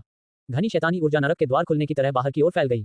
स्पष्ट रूप से जोंक का पूरी तरह से सफाया हो चुका था, लेकिन उसके भीतर मौजूद नौ पाताल लोक की शैतानी ऊर्जा प्रतिशोध के अंतिम कृत्य में फूट पड़ी, जिसका उद्देश्य पूरे बिग दिपर दाओजी संप्रदाय को दूषित करना था। अच्छा नहीं है, नौ पाताल लोक का संक्रमण। सभी शिष्य पीछे हट जाओ। तियानशुजी के चेहरे के भाव बदल गए और उसने आदेश देते हुए जोर से चिल्लाया। नौ नरकों के नीचे जन्मी नौ निम्न स्तर की शैतानी ऊर्जा पाप और द्वेष में डूबी हुई, क्रूर और संक्षारक है। एक बार मुक्त होने पर यह जीवित प्राणियों को दूषित कर देती है, उन्हें पागलपन और राक्षसी वश में होने की ओर धकेल देती है। दाओजी प्लाजा पर सच्चे शिष्य तियानशुजी के आदेश पर पूर्ण अनुशासन में पीछे हट गए। ये दुष्ट 10,000 मौत के लायक हैं, मौत में भी ये पलटवार करते हैं। तियान जुबानजी ने आह भरी, हालांकि उसने कोई हरकत नहीं की। ऐसा लगता है कि चयन सभा को विराम लेना होगा, सावधानी बरतने में ही भलाई है। इन नौ निम्न स्तर के धुएं को शुद्ध करना होगा। युहेंगजी की खूबसूरत आंखों ने ठंडे इरादे से फैलती हुई शैतानी ऊर्जा का जायजा लिया, फिर भी उसने अपना हाथ रोक लिया। तियानशुजी की उपस्थिति में एक आदमी ही काफी था। हालांकि नौ पाताल लोक की राक्षसी ऊर्जा भयानक होती है, लेकिन एक शक्तिशाली टोंटियन क्षेत्र के साधक द्वारा समय दिए जाने पर उसे नष्ट किया जा सकता है। गुंजन। जैसे ही तियानशुजी आकाश को काला कर देने वाली शैतानी ऊर्जा का सामना कर रहा था, उसके चारों ओर विशाल लहरें उठ रही थी, उसके वस्त्र लहरा रहे थे और चेहरा गंभीर था। लेकिन जैसे ही वह कार्रवाई करने की तैयारी कर रहा था, उसके बगल में मौजूद येबुक्यू आसमान की ओर तेजी से बढ़ा और सीधे शैतानी ऊर्जा में समा गया। बुक्यू, वापस आ जाओ। तियानशुजी बुरी तरह चौंक गया। उसने कभी कल्पना भी नहीं की थी कि येबुके न केवल फैंगशान प्लेटफॉर्म पर रुकेगा बल्कि सक्रिय रूप से अंदर घुस जाएगा। वो लड़का क्या कर रहा है? नीचे। तियानशुबांजी, जो निष्क्रिय रूप से देख रही थी, अब व्याकुल थी और बाहर भागने के लिए तैयार थी। सभी सच्चे शिष्य अवाक रह गए। क्या येबुके इतना क्रूर था कि वह शैतानी ची का सीधे सामना करेगा? खुद को जरूरत से ज्यादा आंक रहा है। हम्फ। कुछ लोगों ने उपहास उड़ाया, स्वाभाविक रूप से ब्लू पीकॉक और उसके समूह ने। केवल एक मुख्य बुजुर्ग ही उस ऊर्जा को दबा सकता है। वह मृत्यु को दावत दे रहा है, उसे सबक सीखने दो। छोटे पैरों वाले बाघ ने भी ठंडी हंसी हंसी। लेकिन अगले ही पल वूश, शैतानी ऊर्जा के भीतर से एक प्रचंड सुनहरी रोशनी फूट पड़ी, मानो एक सुनहरा सूरज काले बादलों को चीरता हुआ निकल आया हो। सभी की निगाहें घोर अचंभित हो गईं। उन्होंने देखा कि उमड़ती हुई शैतानी ऊर्जा उस सुनहरी शक्ति के नीचे असहाय रूप से बिखर गई, जैसे कोई शिकार शिकारी के सामने बिखर जाता है और दिखाई देने वाली गति से विलीन हो जाता है। महज 10 सांसों में वह दुष्ट ऊर्जा, जिसे मिटाने में टोंटियन क्षेत्र के विशेषज्ञ को घंटों लग जाते, पूरी तरह गायब हो गई। दुनिया में प्रकाश लौट आया। ऊंचाई पर लंबा और पतला येबुक्यू खड़ा था, उसके बाल लहरा रहे थे, चेहरा शांत था और आंखें गहरी थीं। अब वहां मौजूद हर व्यक्ति अवाक होकर घूर रहा था। यहां तक कि 6 महान प्रमुख बुजुर्गों के चेहरे पर भी सदमे के समान भाव थे। ब्लू पीकॉक और उसके 3 साथियों को अपनी दृष्टि के किनारों पर अंधेरा दिखाई देने लगा और वे घोर निराशा से लगभग बेहोश हो गए। वूश, सन्नाटे में येबुके नीचे उतरे और फैंगशान चबूतरे पर वापस आ गए। उनकी चमकती निगाहें स्तब्ध तियानशुजी से मिलीं। मुख्य बुजुर्ग, शैतानी ऊर्जा जा चुकी है, समय बचाने के लिए चलिए आगे बढ़ते हैं। उस पल में संप्रदाय के गुरु दाओजी की शांत आवाज ने सन्नाटे को भंग कर दिया। दूसरा दौर, येबुके विजयी रहे। फिर फाइनल मैच के लिए येबुके, युबुजी आप शुरू कर सकते हैं। एक भयानक सन्नाटा। जब संप्रदाय प्रमुख दाओजी के शब्द समाप्त हुए, तो सभी सच्चे शिष्यों ने अवचेतन रूप से अपनी सांस रोक ली और शांत दुनिया में एक अजीब सी खामोशी छा गई। Swish swish swish. तुरंत ही सबकी निगाहें अवचेतन रूप से चौक के केंद्र में बचे हुए केवल 2 विशाल जेन प्लेटफार्मों की ओर मुड़ गईं, जहां प्रत्येक पर 2 आकृतियां खड़ी थीं। दोनों ने अपने हाथ अपनी पीठ के पीछे बांध रखे थे और उनके सैन्य वस्त्र हवा में लहरा रहे थे। येबुक्यू का चेहरा शांत था, जबकि युएबुजी के चेहरे पर कोई भाव नहीं थे। गड़गड़ाहट। इसके बाद एक भयानक गड़गड़ाहट की आवाज गूंजी और सभी ने महसूस किया कि दाओजी चौक कांपने लगा है, मानो धरती हिल रही हो। 2 विशालकाय जेन प्लेटफॉर्म धीरे धीरे एक दूसरे की ओर बढ़ने लगे।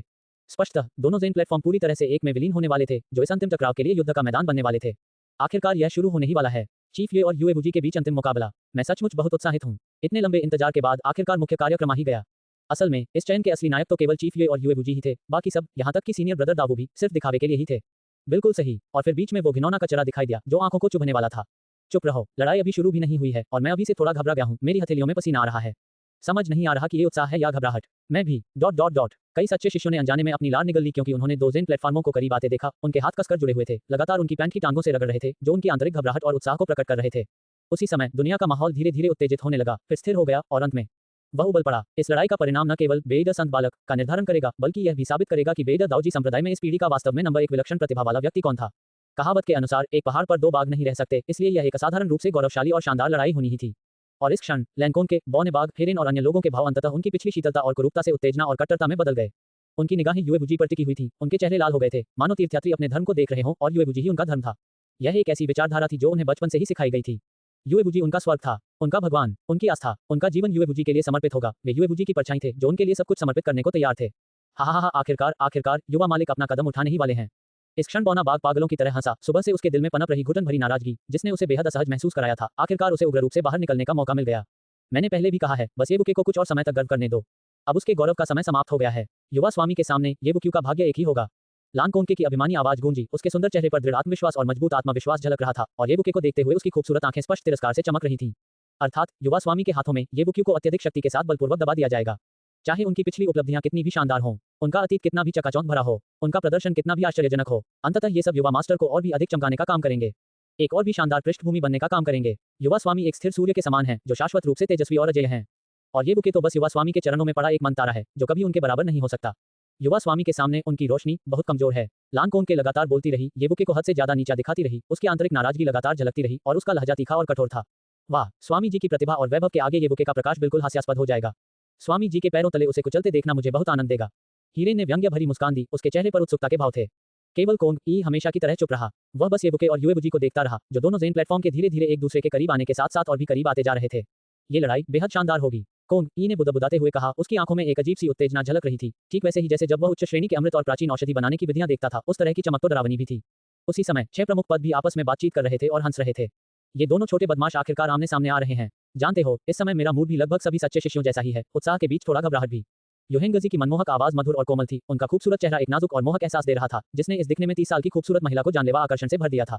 हालांकि इससे अन्य 5 प्रमुख पदों के भावों में कोई बदलाव नहीं आया, मानो वे लंबे समय से इसके आदी हो चुके हों।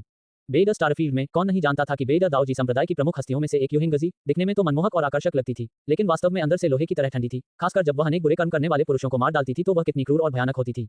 यदि इनमें से कोई भी हमारे संप्रदाय के किसी भिन्न युग में प्रकट होता तो वह अनंत गौरव का प्रसार करता, अनगिनत किंवदंतियां छोड़ जाता और सभी शिष्यों की प्रशंसा और पूजा का पात्र बनता। ये सौभाग्यपूर्ण और दुर्भाग्यपूर्ण दोनों है कि वे एक ही युग में प्रकट हुए।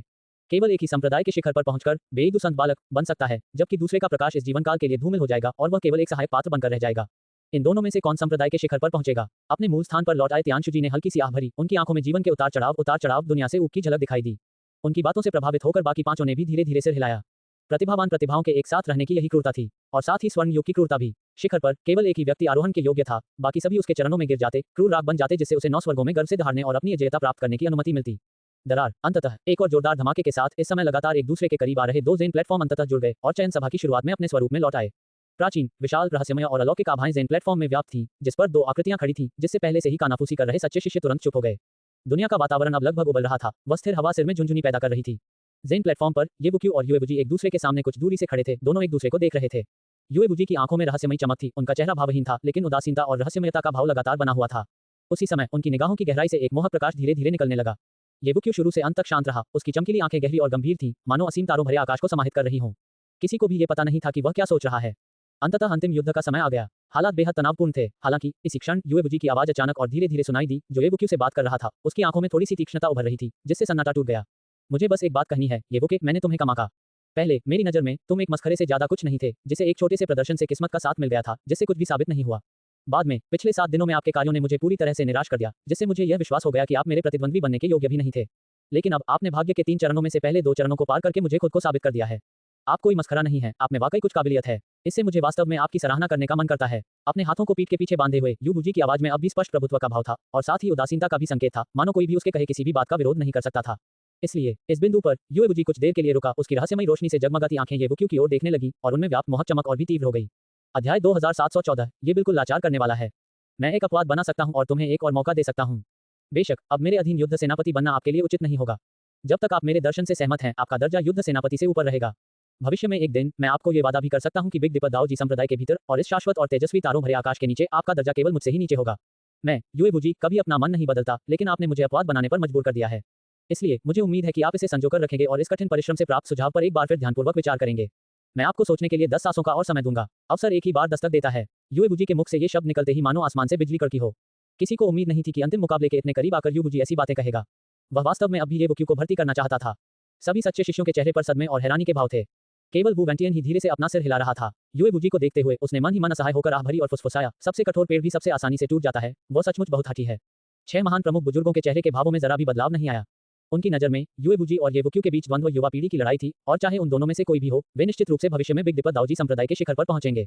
इसलिए उन्होंने स्वाभाविक रूप से उन्हें अपनी इच्छानुसार करने दिया और खुद शो देखना चुना। क्या युवा स्वामी वास्तव में येबुक्यू को दूसरी बार भर्ती करना चाहते हैं? उन्होंने विशेष रूप से उसके लिए अपवाद बनाया। इस समय अगर सबसे ज्यादा हैरान और अचंभित लोगों की बात की जाए तो वे ब्लू पीकॉक समेत चारों लोग थे। ब्लैक ब्लेड ने अविश्वास से कहा। उन चारों को युएबुजी का व्यक्तित्व सबसे अच्छी तरह समझ आता था और वे जानते थे कि युएबुजी दोबारा कभी नहीं बोलेगा। फिर भी हजारों लोगों की निगाहों के सामने उसने येबुक्यू से दोबारा बात की, जो उनकी उम्मीदों से परे था। हम यंग लॉर्ड तो बस प्रतिभा को संजो रहे हैं। ब्लू पीकॉक ने ठंडी सांस ली। हालांकि दिल ही दिल में वह नहीं चाहती थी कि येबुके युएबुजी की भर्ती स्वीकार करे, क्योंकि इससे उसे बहुत असहजता होती। लेकिन चूंकि यह यंग लॉर्ड का विचार था, इसलिए वह इसे बर्दाश्त करने के लिए विवश थी। फैंगशान प्लेटफॉर्म पर सन्नाटा पसरा हुआ था। अपनी बात समाप्त करने के बाद यूबुजी ने येबुक्यू को तीखी निगाहों से देखा, मानो 10 सांसों के बाद येबुक्यू के अंतिम उत्तर की प्रतीक्षा कर रही हो। सभी सच्चे शिष्य भी येबुके की ओर देख रहे थे, लेकिन 10 सांसों की तो बात ही छोड़िए, पल भर में ही येबुक्यू की उदासीन आवाज गूंज उठी। क्या तुम्हारा काम खत्म हो गया? तो जल्दी करो और आगे बढ़ो। मुझे जल्दी है। इस एक वाक्य को सुनते ही येबुजी का चेहरा थोड़ा ठंडा पड़ गया। फिर उसने एक गहरी आह भरी और थोड़ी उदासी के साथ कहा, इस दुनिया में हमेशा कुछ ऐसे लोग होते हैं जिन्हें अपने भले की समझ नहीं होती और जो दूसरों की दयालुता का महत्व नहीं समझते। ये सचमुच लाचारी है। येबुके, तुम्हें एक मौका देने के लिए एक अपवाद बनाया गया था, लेकिन दुर्भाग्य से तुमने इसकी कदर नहीं की। अब मेरे पास तुम्हें दबाने, तुम्हारी मानसिक इच्छाशक्ति को कुचलने और तुम्हारी आत्मा को नष्ट करने के अलावा कोई चारा नहीं है, ताकि अब से जब भी तुम मुझे देखो, तुम डर से कांप उठो। येबुजी के मुख से निकली ठंडी और उदासीन आवाज 9 आकाशों में गूंज उठी, मानो कोई देवता हो जिसके शब्द कानून हो। मंच के नीचे येबुक्यू को मना करते देख नीली मोरनी ने राहत की एक गुप्त सांस ली, लेकिन उसके सुंदर चेहरे पर एक व्यंग्यात्मक मुस्कान आ गई और उसने कहा, तुम्हें सम्मान तो दे रही हूं, पर तुम्हें चाहिए ही नहीं। धमाका। फैंगशान प्लेटफॉर्म पर तेज हवा का एक झोंका आया। येबुजी के शानदार सुनहरे मार्शल वस्त्र जोर से लहराए और उनके शरीर के चारों ओर से चंद्रमा जैसी सफेद रोशनी निकली, जो पल भर में चारों दिशाओं में फैल गई। एक अवर्णनीय सर्वोच्च दबाव की लहरें लगातार फैलती गईं। एक प्रभावशाली और एकाकी आभा का प्रसार हुआ, जो तीव्र गति से ऊपर चढ़ती हुई दुनिया पर हावी हो गई। पैंग देयान द्वारा पहले प्रदर्शित की गई तथाकथित ईश्वर श्रेणी की महान पूर्णता वर्तमान येबुजी के सामने धूल के समान तुच्छ थी, यहाँ तक कि उसकी तुलना करने की योग्यता भी नहीं थी। एक निश्चित क्षण तक ये प्रभुत्वशाली और एकाकी आभा अपनी सीमा तक पहुंची, फिर उसे तोड़कर एक बिल्कुल नए अलौकिक स्तर पर पहुंच गई। शून्य लोक में हलचल मच गई और आकाश अंधेरा छा गया। केवल येबुजी ही अकेली खड़ी थी, जो 10 दिशाओं में चमक रही थी। आधा कदम, स्वर्ग तक पहुंचने वाला। बोलते समय तियानशुजी की आंखें थोड़ी सिकुड़ गईं। वाह, 1 महीने से भी पहले येबुजी ने अपने 4 महान युद्ध जनरलों के साथ कोंगहुआ संप्रदाय का सफाया कर दिया था। उस समय भी उन्हें अर्धचरण स्वर्ग पहुंचने वाले मास्टर कोंगहुआ को काबू में करने और अंततः उसे मारने के लिए 4 महान युद्ध जनरलों की शक्ति पर ही निर्भर रहना पड़ा था। लेकिन अब महज 1 महीने में येबुजी की शक्ति वास्तव में अर्ध स्वर्ग स्तर तक पहुंच गई है। उनकी युद्ध शक्ति में मानो विस्फोट हो गया है। ऐसी प्रतिभा सचमुच अद्भुत और आश्चर्यजनक है। तियानजीजी ने गहरी प्रशंसा के साथ बात की और इसे छिपाने का कोई प्रयास नहीं किया। आधा कदम स्वर्ग की ओर, ये तो बस शुरुआत है। मुझे डर है कि यह इससे कहीं अधिक है। तियान क्वानजी ने मुस्कुराते हुए कहा। येबुजी ने शीर्ष से एक और कदम आगे बढ़ाया है। मुझे नहीं पता कि येबुक्यू ने भी इसी तरह की प्रगति की है या नहीं। अगर वह केवल संप्रदाय में वापसी के समय की अपनी ताकत पर ही निर्भर रहा, तो शायद वह वर्तमान येबुजी का सामना करने के लिए पर्याप्त न हो। याओ गुआंगजी ने अपनी ठुड्डी पर हाथ फेरा, उनकी आंखों में थोड़ी सी रुचि झलक रही थी। इतना कुछ कहना बेकार है, चलो बस इंतजार करते हैं और देखते हैं। अंत में तियान जुबानजी ने ठंडी सी आवाज में कहा, मानो वह येबुक्यू के पक्ष में बोल रहा हो, जिससे अन्य मुख्य बुजुर्ग मुस्कुरा उठे। वूश। फैंगशान प्लेटफॉर्म पर येबुक्यू के मार्शल वस्त्र येबुजी की भयानक आभा के साथ जोर से लहरा रहे थे और उनके घने बाल लहरा रहे थे। उसकी चमकीली आंखें येबुजी को देख रही थीं, उनमें हल्की सी रोशनी झलक रही थी। उसके शरीर और रक्त में एक प्रचंड और ज्वलंत सार समाहित है। वह तब तक स्थिर रहता है जब तक कि वह हिलता नहीं, और एक बार हिलना शुरू कर दे तो वह धरती को हिला देने वाला होता है। वह वास्तव में संप्रदाय के गुरु द्वारा चुना गया एक विलक्षण प्रतिभावान व्यक्ति है। वह सचमुच असाधारण है और उसने अपेक्षाओं को पार कर लिया है। येबुजी का सामना करते हुए येबुके शांतिपूर्वक उसका आकलन कर रहा था। और ठीक इसी क्षण येबुजी ने हरकत की। दरार। पूरा फैंगशान प्लेटफॉर्म अचानक कांप उठा और एक अत्यंत भयानक गर्जना गूंज उठी। येबुजी एक प्राचीन क्रूर जानवर की तरह येबुक्यू की ओर दौड़ा और आक्रमण की पहल की। उसके चेहरे पर कोई भाव नहीं था। उसने हाथ बढ़ाया, मुट्ठी बनाई और सीधे येबुक्यू पर वार किया। चंद्रमा के समान सफेद प्रकाश उमड़ पड़ा। उसकी मुट्ठी के चारों ओर एक बैंगनी रंग का दिव्य पक्षी हल्का हल्का उड़ने लगा। उसका शरीर पतला और असाधारण रूप से राजसी था। उसके पंख पूरी तरह से खुले हुए थे और वह मुट्ठी के साथ साथ गति कर रहा था। शून्य लोक चकनाचूर हो गया और आकाश दहाड़ उठा। यह मुक्का अलौकिक और रहस्यमय था, फिर भी इसमें असीम घातक इरादा समाहित था। पर्पल स्वान सोल शॉकन फिस्ट। हा, युवा स्वामी, उसे टुकड़े टुकड़े कर दो। मंच के नीचे छोटे पैरों वाला बाघ उत्साह से दहाड़ रहा था। पलक झपकते ही येबुजी का मुक्का येबुक्यू के सामने पहुंच गया और उसने एक अलौकिक रहस्य के साथ शून्य क्षेत्र को कुचल दिया, जिससे किसी का भी दिल कांप उठा। उसके बाल लहरा रहे थे और उसके सैन्य वस्त्र फड़फड़ा रहे थे। ठीक उसी समय जब येबुजी का मुक्का आया और उसी क्षण स्थिर खड़ा येबुके आखिरकार हिल उठा। लेकिन उसका शरीर नहीं हिला, वह अपनी जगह पर स्थिर खड़ा रहा। केवल उसका दाहिना हाथ ही हिला। उसने अपना हाथ उठाया, उसने अपना हाथ आगे बढ़ाया, उसने अपनी मुट्ठी भींची और हमले का डटकर सामना किया। बिना 1 इंच भी हिले उसने एक मुक्का मार दिया। ये बहते पानी की तरह सहज था, जैसा वह चाहता था। बूम। शून्य लोक में विस्फोट हो गया। फिर सभी सच्चे शिष्यों की स्तब्ध आंखों के सामने उन्हें अचानक लगा कि उनके सामने दुनिया अंधेरी हो गई है, और फिर उन्होंने येबुक्यू की दाहिनी मुट्ठी से एक भव्य, प्राचीन और विशालकाय राज्य का नक्शा निकलते हुए देखा, जिसने शून्य लोक को ढक लिया, जो दुनिया में अद्वितीय था। 8 विपत्तियां, 6 सामंजस्य, सम्राट, ईश्वर की मुट्ठी, पहाड़ों, नदियों और सम्राट के राज्य का नक्शा। गड़गड़ाहट। दोनों पुरुषों की मुट्ठियां ऐसे टकराईं जैसे कोई प्रचंड सुनामी या चट्टानें आपस में टकरा रही हों। चारों ओर भयानक मुट्ठियों की शक्ति और प्रज्वलित प्रकाश फैला हुआ था, जो अपने रास्ते में आने वाली हर चीज को नष्ट कर रहा था और सब कुछ जल में डुबो रहा था। इस प्रकार बिग दिप दाओ जी संप्रदाय की इस पीढ़ी के विलक्षण प्रतिभाओं के बीच चरम युद्ध का प्रारंभ हो चुका था। अध्याय 2715। एक गौरैया हंस की महत्वाकांक्षा को कैसे जान सकती है। जिस क्षण दोनों ने अपनी चाल चली, वह एक अभूतपूर्व दृश्य था। बूम। आकाश के नीचे मानो एक भीषण गर्जना हुई, जो चारों दिशाओं में गूंज उठी, शून्य लोक को चीरती हुई, और इस तमाशे को देख रहे सच्चे शिष्यों का चेहरा पीला पड़ गया और उनके कान बजने लगे। बहुत भयानक। उन्होंने अभी अभी लड़ना शुरू किया है। बस थोड़ी सी उथल पुथल भी हमें हमारे स्तर पर मौत के घाट उतारने के लिए काफी है। मंच के नीचे काओ तियानिन कांपती हुई आवाज में बोल रही थी। उसकी आंखें चौड़ी थीं, वह खुद नहीं जानती थी कि यह श्रद्धा थी या भय। सभी शिष्यों, 10,000 फीट पीछे हट जाओ। बुवेंटियन ने अपना सिर घुमाया और दहाड़ मारी। सभी सच्चे शिष्यों ने तुरंत आज्ञा का पालन किया, एक साथ 10,000 फीट पीछे हट गए, और तभी उनके दिलों को थोड़ी राहत मिली। चीख। एक भयानक और तीखी चीख उमड़ती हुई युवान शक्ति को चीरती हुई निकल पड़ी। सभी शिष्यों की स्तब्ध निगाहों के सामने उन्होंने एक विशाल बैंगनी दिव्य पक्षी को अपने पंख फैलाते हुए आकाश में उड़ते हुए और शून्य लोक में जाते हुए देखा। येबुजी की दाहिनी मुट्ठी आकाश की ओर उठी, दिव्य पक्षी की तरह वह ऊंचाई पर उड़ गया। उसके सुनहरे बाल चारों ओर लहराए, उसका चेहरा उदासीन था और उसकी आंखों में एक भयानक उग्रता झलक रही थी, क्योंकि वह ऊपर से फैंगशान प्लेटफॉर्म को नीचे देख रहा था। मंच पर येवुक्यू की आकृति भी प्रकट हुई, उनकी आंखें उज्ज्वल और शांत थीं। उनके सिर के ऊपर स्वर्ण सम्राट की छवि लगातार फैल रही थी, जिस पर पांचों सम्राट एक साथ विराजमान थे और विश्व पर प्रभुत्व स्थापित करने वाली एक भयानक आभा उत्पन्न हो रही थी। जाहिर है, मुक्केबाजी की उनकी पहली झड़प बराबरी पर समाप्त हुई। तारों भरे आकाश में हंस की पुकार, युएबुजी की दबंग और उदासीन आवाज गूंज उठी। उसके सिर के ऊपर मंडराता बैंगनी हंस चीख उठा, नीचे की ओर गोता लगाया, उसके आने वाले मुक्के का साथ देते हुए झपटा। उसकी तीखी बैंगनी आंखें चमक उठी, मानो वे हवा से प्रकट हुई हों, न कि कोई मायावी छवि। उसी समय बैंगनी हंस के चारों ओर एक के बाद एक चमकीले बैंगनी तारे प्रकट हुए, प्रचंड लपटों की तरह जलते हुए, आगे बढ़ते हुए, आकाश को रोशन करते हुए, मानो पूरा तारों भरा आकाश चकनाचूर हो रहा हो। राजसी और अजय, इस मुक्के की ताकत पहले से दोगुनी से भी ज्यादा थी। आत्माओं से संवाद स्थापित करने का दृढ़ संकल्प, आत्मा और मन का मिलन, एक दिव्य क्षमता को जीवन और आध्यात्मिकता प्रदान करना, एक शानदार मुक्का। येबुके की ओर युबुजी के मुक्के को देखकर तियानजिजी ने जोर से प्रशंसा की। वूश, येबुक्यू का वीर वस्त्र लहराया, उसके काले बाल चारों ओर लहराए और उसकी दाहिनी मुट्ठी फिर से कस गई। इस क्षण उसकी भौहों, कंधों, भुजाओं और पैरों पर 7 दिव्य छिद्र अचानक प्रकट हुए और एक चमकदार लाल प्रकाश फूट पड़ा, जिससे उसका संपूर्ण शरीर असीम रूप से प्रकाशमान हो उठा। अमर और अविनाशी ईश्वर राजा कला, येबुक्यू ने अपनी विरासत में मिली गहन कला का प्रयोग करते हुए सम्राट देव मुट्ठी को एक बार फिर सक्रिय किया और अब दिव्य क्षमताओं को विकसित करने के लिए युद्ध संत पद्धति से युद्ध चरित्र रहस्य पर निर्भर नहीं रहा, क्योंकि येबुके को पता चला कि यह लड़ाई उसके लिए एक अच्छा अवसर है। बूम, जैसे ही ईश्वर राजा कला का प्रयोग हुआ, उत्पत्ति शक्ति मुक्त हुई और तुरंत ही स्वर्ण सम्राट की छवि आकाश में विलीन हो उठी। इससे येबुक्यू को एक परिपूर्ण समागम का एहसास हुआ, मानो कोई अजगर समुद्र में लौट रहा हो, उत्साह और पूर्णता से भरपूर।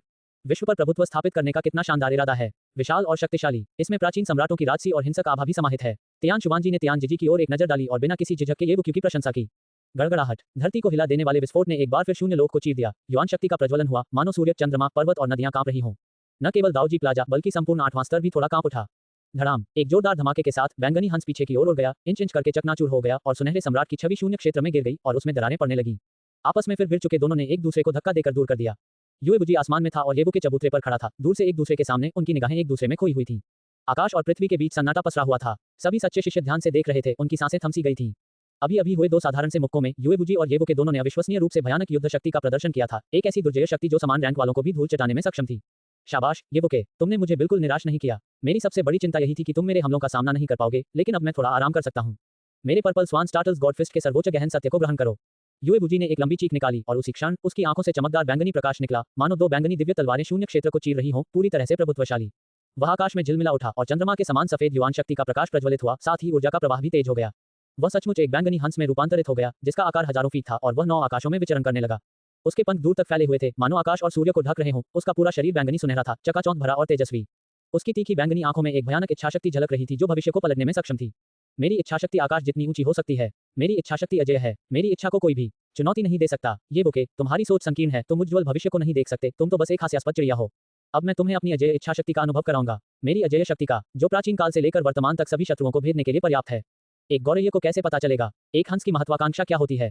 चीख, युएबुजी द्वारा निर्मित बैंगनी हंस असीम प्रकाश बिखेर रहा था, बैंगनी ऊर्जा का प्रवाह उमड़ रहा था। उसके पंख चौड़े फैले हुए थे, मानो गड़े हुए बैंगनी सोने की तरह, धुंधले और आपस में गुथे हुए। प्रत्येक बैंगनी पंख चकाचौंध भरी चमक से जगमगा रहा था, लगातार चक्कर लगाता और केंद्रित होता हुआ, आकाश को चीरता हुआ और नीचे की ओर गोता लगाता हुआ।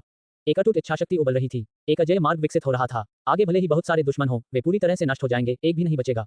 एक गौरैया को हंस की महत्वाकांक्षा का कैसे पता चलेगा? ये बैंगनी हंस के ईश्वर की मुट्ठी को चौंका देने वाले सर्वोच्च गहन सत्य था। हंस में रूपांतरित होकर अदम्य इच्छाशक्ति से उबलता हुआ, अपने सामने आने वाली हर चीज को बहा ले जाता हुआ अजय।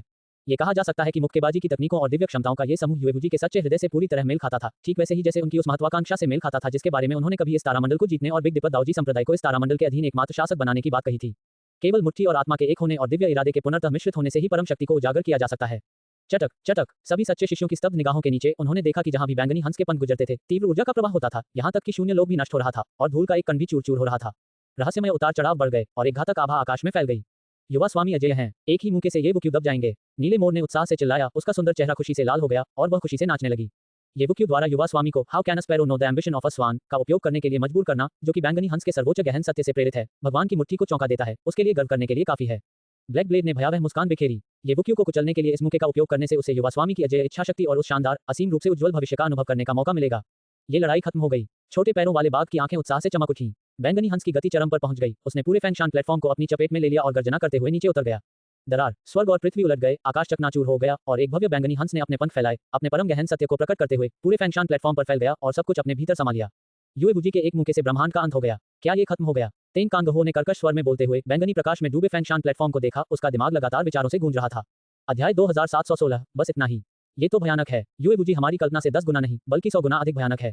पर्पल स्वान स्टार्टलिंग डिवाइन फिस्ट की मुक्के मारने की शक्ति तो सचमुच ईश्वरीय है। काओ तियानेन का चेहरा भी पीला पड़ गया था, जो असहनीय सदमे और श्रद्धा से भरा हुआ था। ये प्रहार शायद एक महान सिद्धि प्राप्त दिव्य राजा के स्तर को भी पार कर गया है और एक बिल्कुल नई ऊंचाई पर पहुंच गया है। प्रमुख ये वह शुई लिंग के सुंदर चेहरे पर थोड़ी सी चिंता झलक उठी और उसने अपना वाक्य पूरा नहीं किया। केवल वू वेंटियन ही चुपचाप हाथ बांधकर ध्यान से देख रहा था। वू वेंटियन को पूरा विश्वास था कि ये बुके इतनी आसानी से पराजित नहीं होगा। 6 प्रमुख सीटों पर बैठे लोग भी फैनचान प्लेटफॉर्म को देख रहे थे, उनकी निगाहें चमक रही थीं। बैठे हुए संप्रदाय के गुरु दाऊजी मानो एक मूर्ति में परिवर्तित हो गए हों, बस चुपचाप देख रहे हों। सन्नाटे से भरे दाऊजी प्लाजा पर सभी सच्चे शिष्य पीले पड़ गए थे, उनकी आंखें बेजान थीं, मानो वे आने वाले परिणाम को स्वीकार करने में असमर्थ हों। वूश फैनचान चबूतरे पर एक जगह पर युएबुजी धीरे-धीरे नीचे उतरे, उनकी बड़ी-बड़ी आस्तीनें हवा में लहरा रही थीं, बाल फड़फड़ा रहे थे, उनका चेहरा उदासीन होते हुए भी उग्र था। उन्होंने अपने सामने फैनचान चबूतरे पर उस जगह को देखा, जो अभी भी बैंगनी आदिम ऊर्जा में डूबी हुई थी और उनकी आंखों में पछतावे की एक हल्की सी झलक दिखाई दी। एक औसत दर्जे का प्रतिद्वंद्वी, लेकिन दुर्भाग्य से बस इतना ही, हम। हालांकि युएबुजी की उदासीन आवाज अचानक रुक गई और उसकी निगाहें थोड़ी सिकुड़ गईं। फैनचान प्लेटफॉर्म के उस हिस्से को घेरे हुए बैंगनी प्रकाश अचानक तेज हवा के झोंके की तरह फट गया और पूरी तरह से गायब हो गया। अंदर सुनहरे युद्ध देवता की तरह पूरी तरह से सुनहरे रंग में सजे ये बुक्यू प्रकट हुए। उनका चेहरा शांत था, उनके घने बाल उनके कंधों पर बिखरे हुए थे और उनका पूरा व्यक्तित्व एक अथाह और गहन उतार चढ़ाव को दर्शाता था, मानो विस्फोट से पहले एक जीवंत ज्वालामुखी हो, जो लोगों को विस्मय की एक राजसी भावना प्रदान करता था। सबसे अविश्वसनीय बात यह थी कि ये बुके पूरी तरह से सुरक्षित था, उसे जरा भी चोट नहीं आई थी। युएबुजी के भयानक और बेजोड़ मुंह से उसे जरा सी भी चोट नहीं आई थी। मुक्का अच्छा है और इरादा भी बुरा नहीं है, लेकिन दुर्भाग्य से इसमें ताकत की बहुत कमी है। क्या आपके पास इससे अधिक शक्तिशाली कुछ है? ये बुक्यू के मुख से एक शांत और उदासीन आवाज निकली। हालांकि वह तेज नहीं थी, लेकिन पूरी दुनिया में हर किसी के कानों में बिजली की तरह गूंज उठी।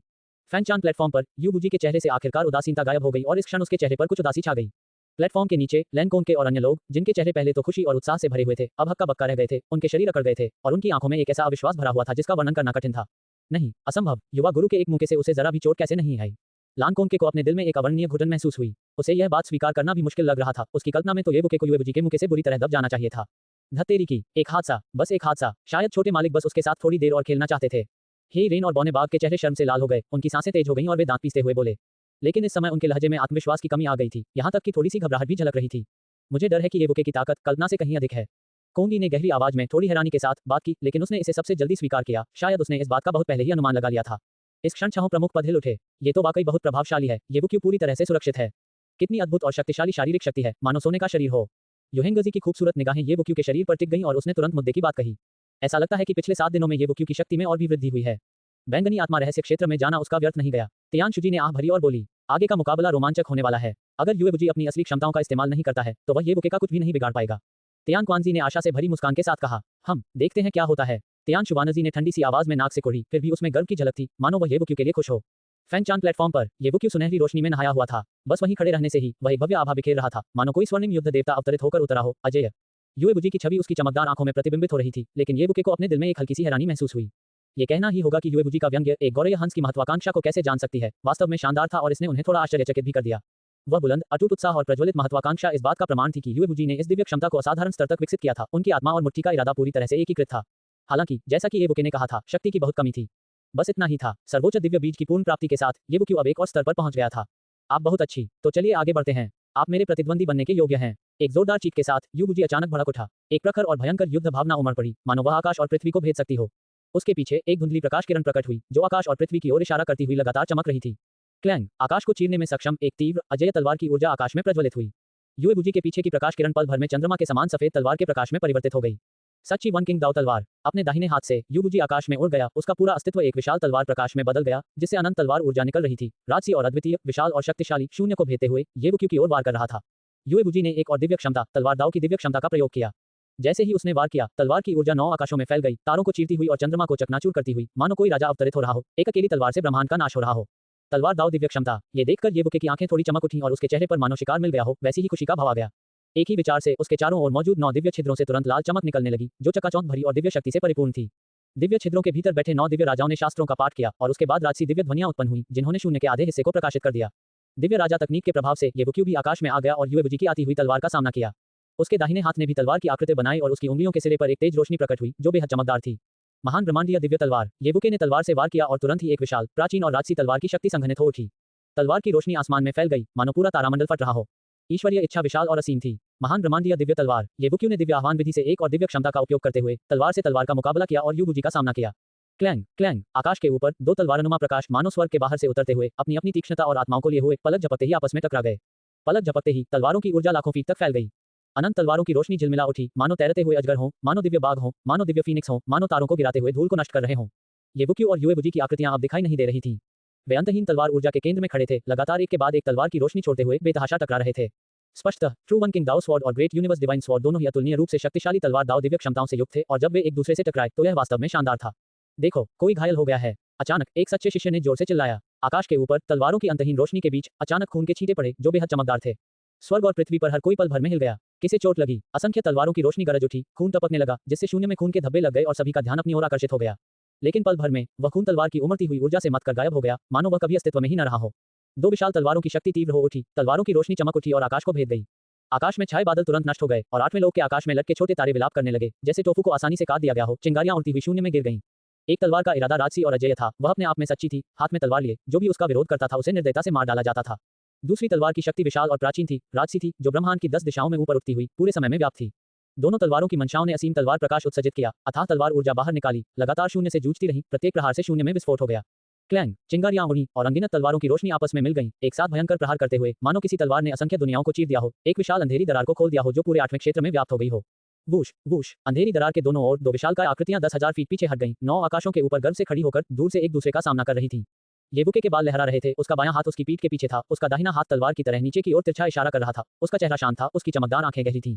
युएबुजी का सुनहरा मार्शल चोगा लहरा रहा था, उसके सुनहरे बाल उड़ रहे थे, उसका सुंदर चेहरा उदासीन था, लेकिन उसकी आंखों में एक भयंकर इरादा उमड़ रहा था।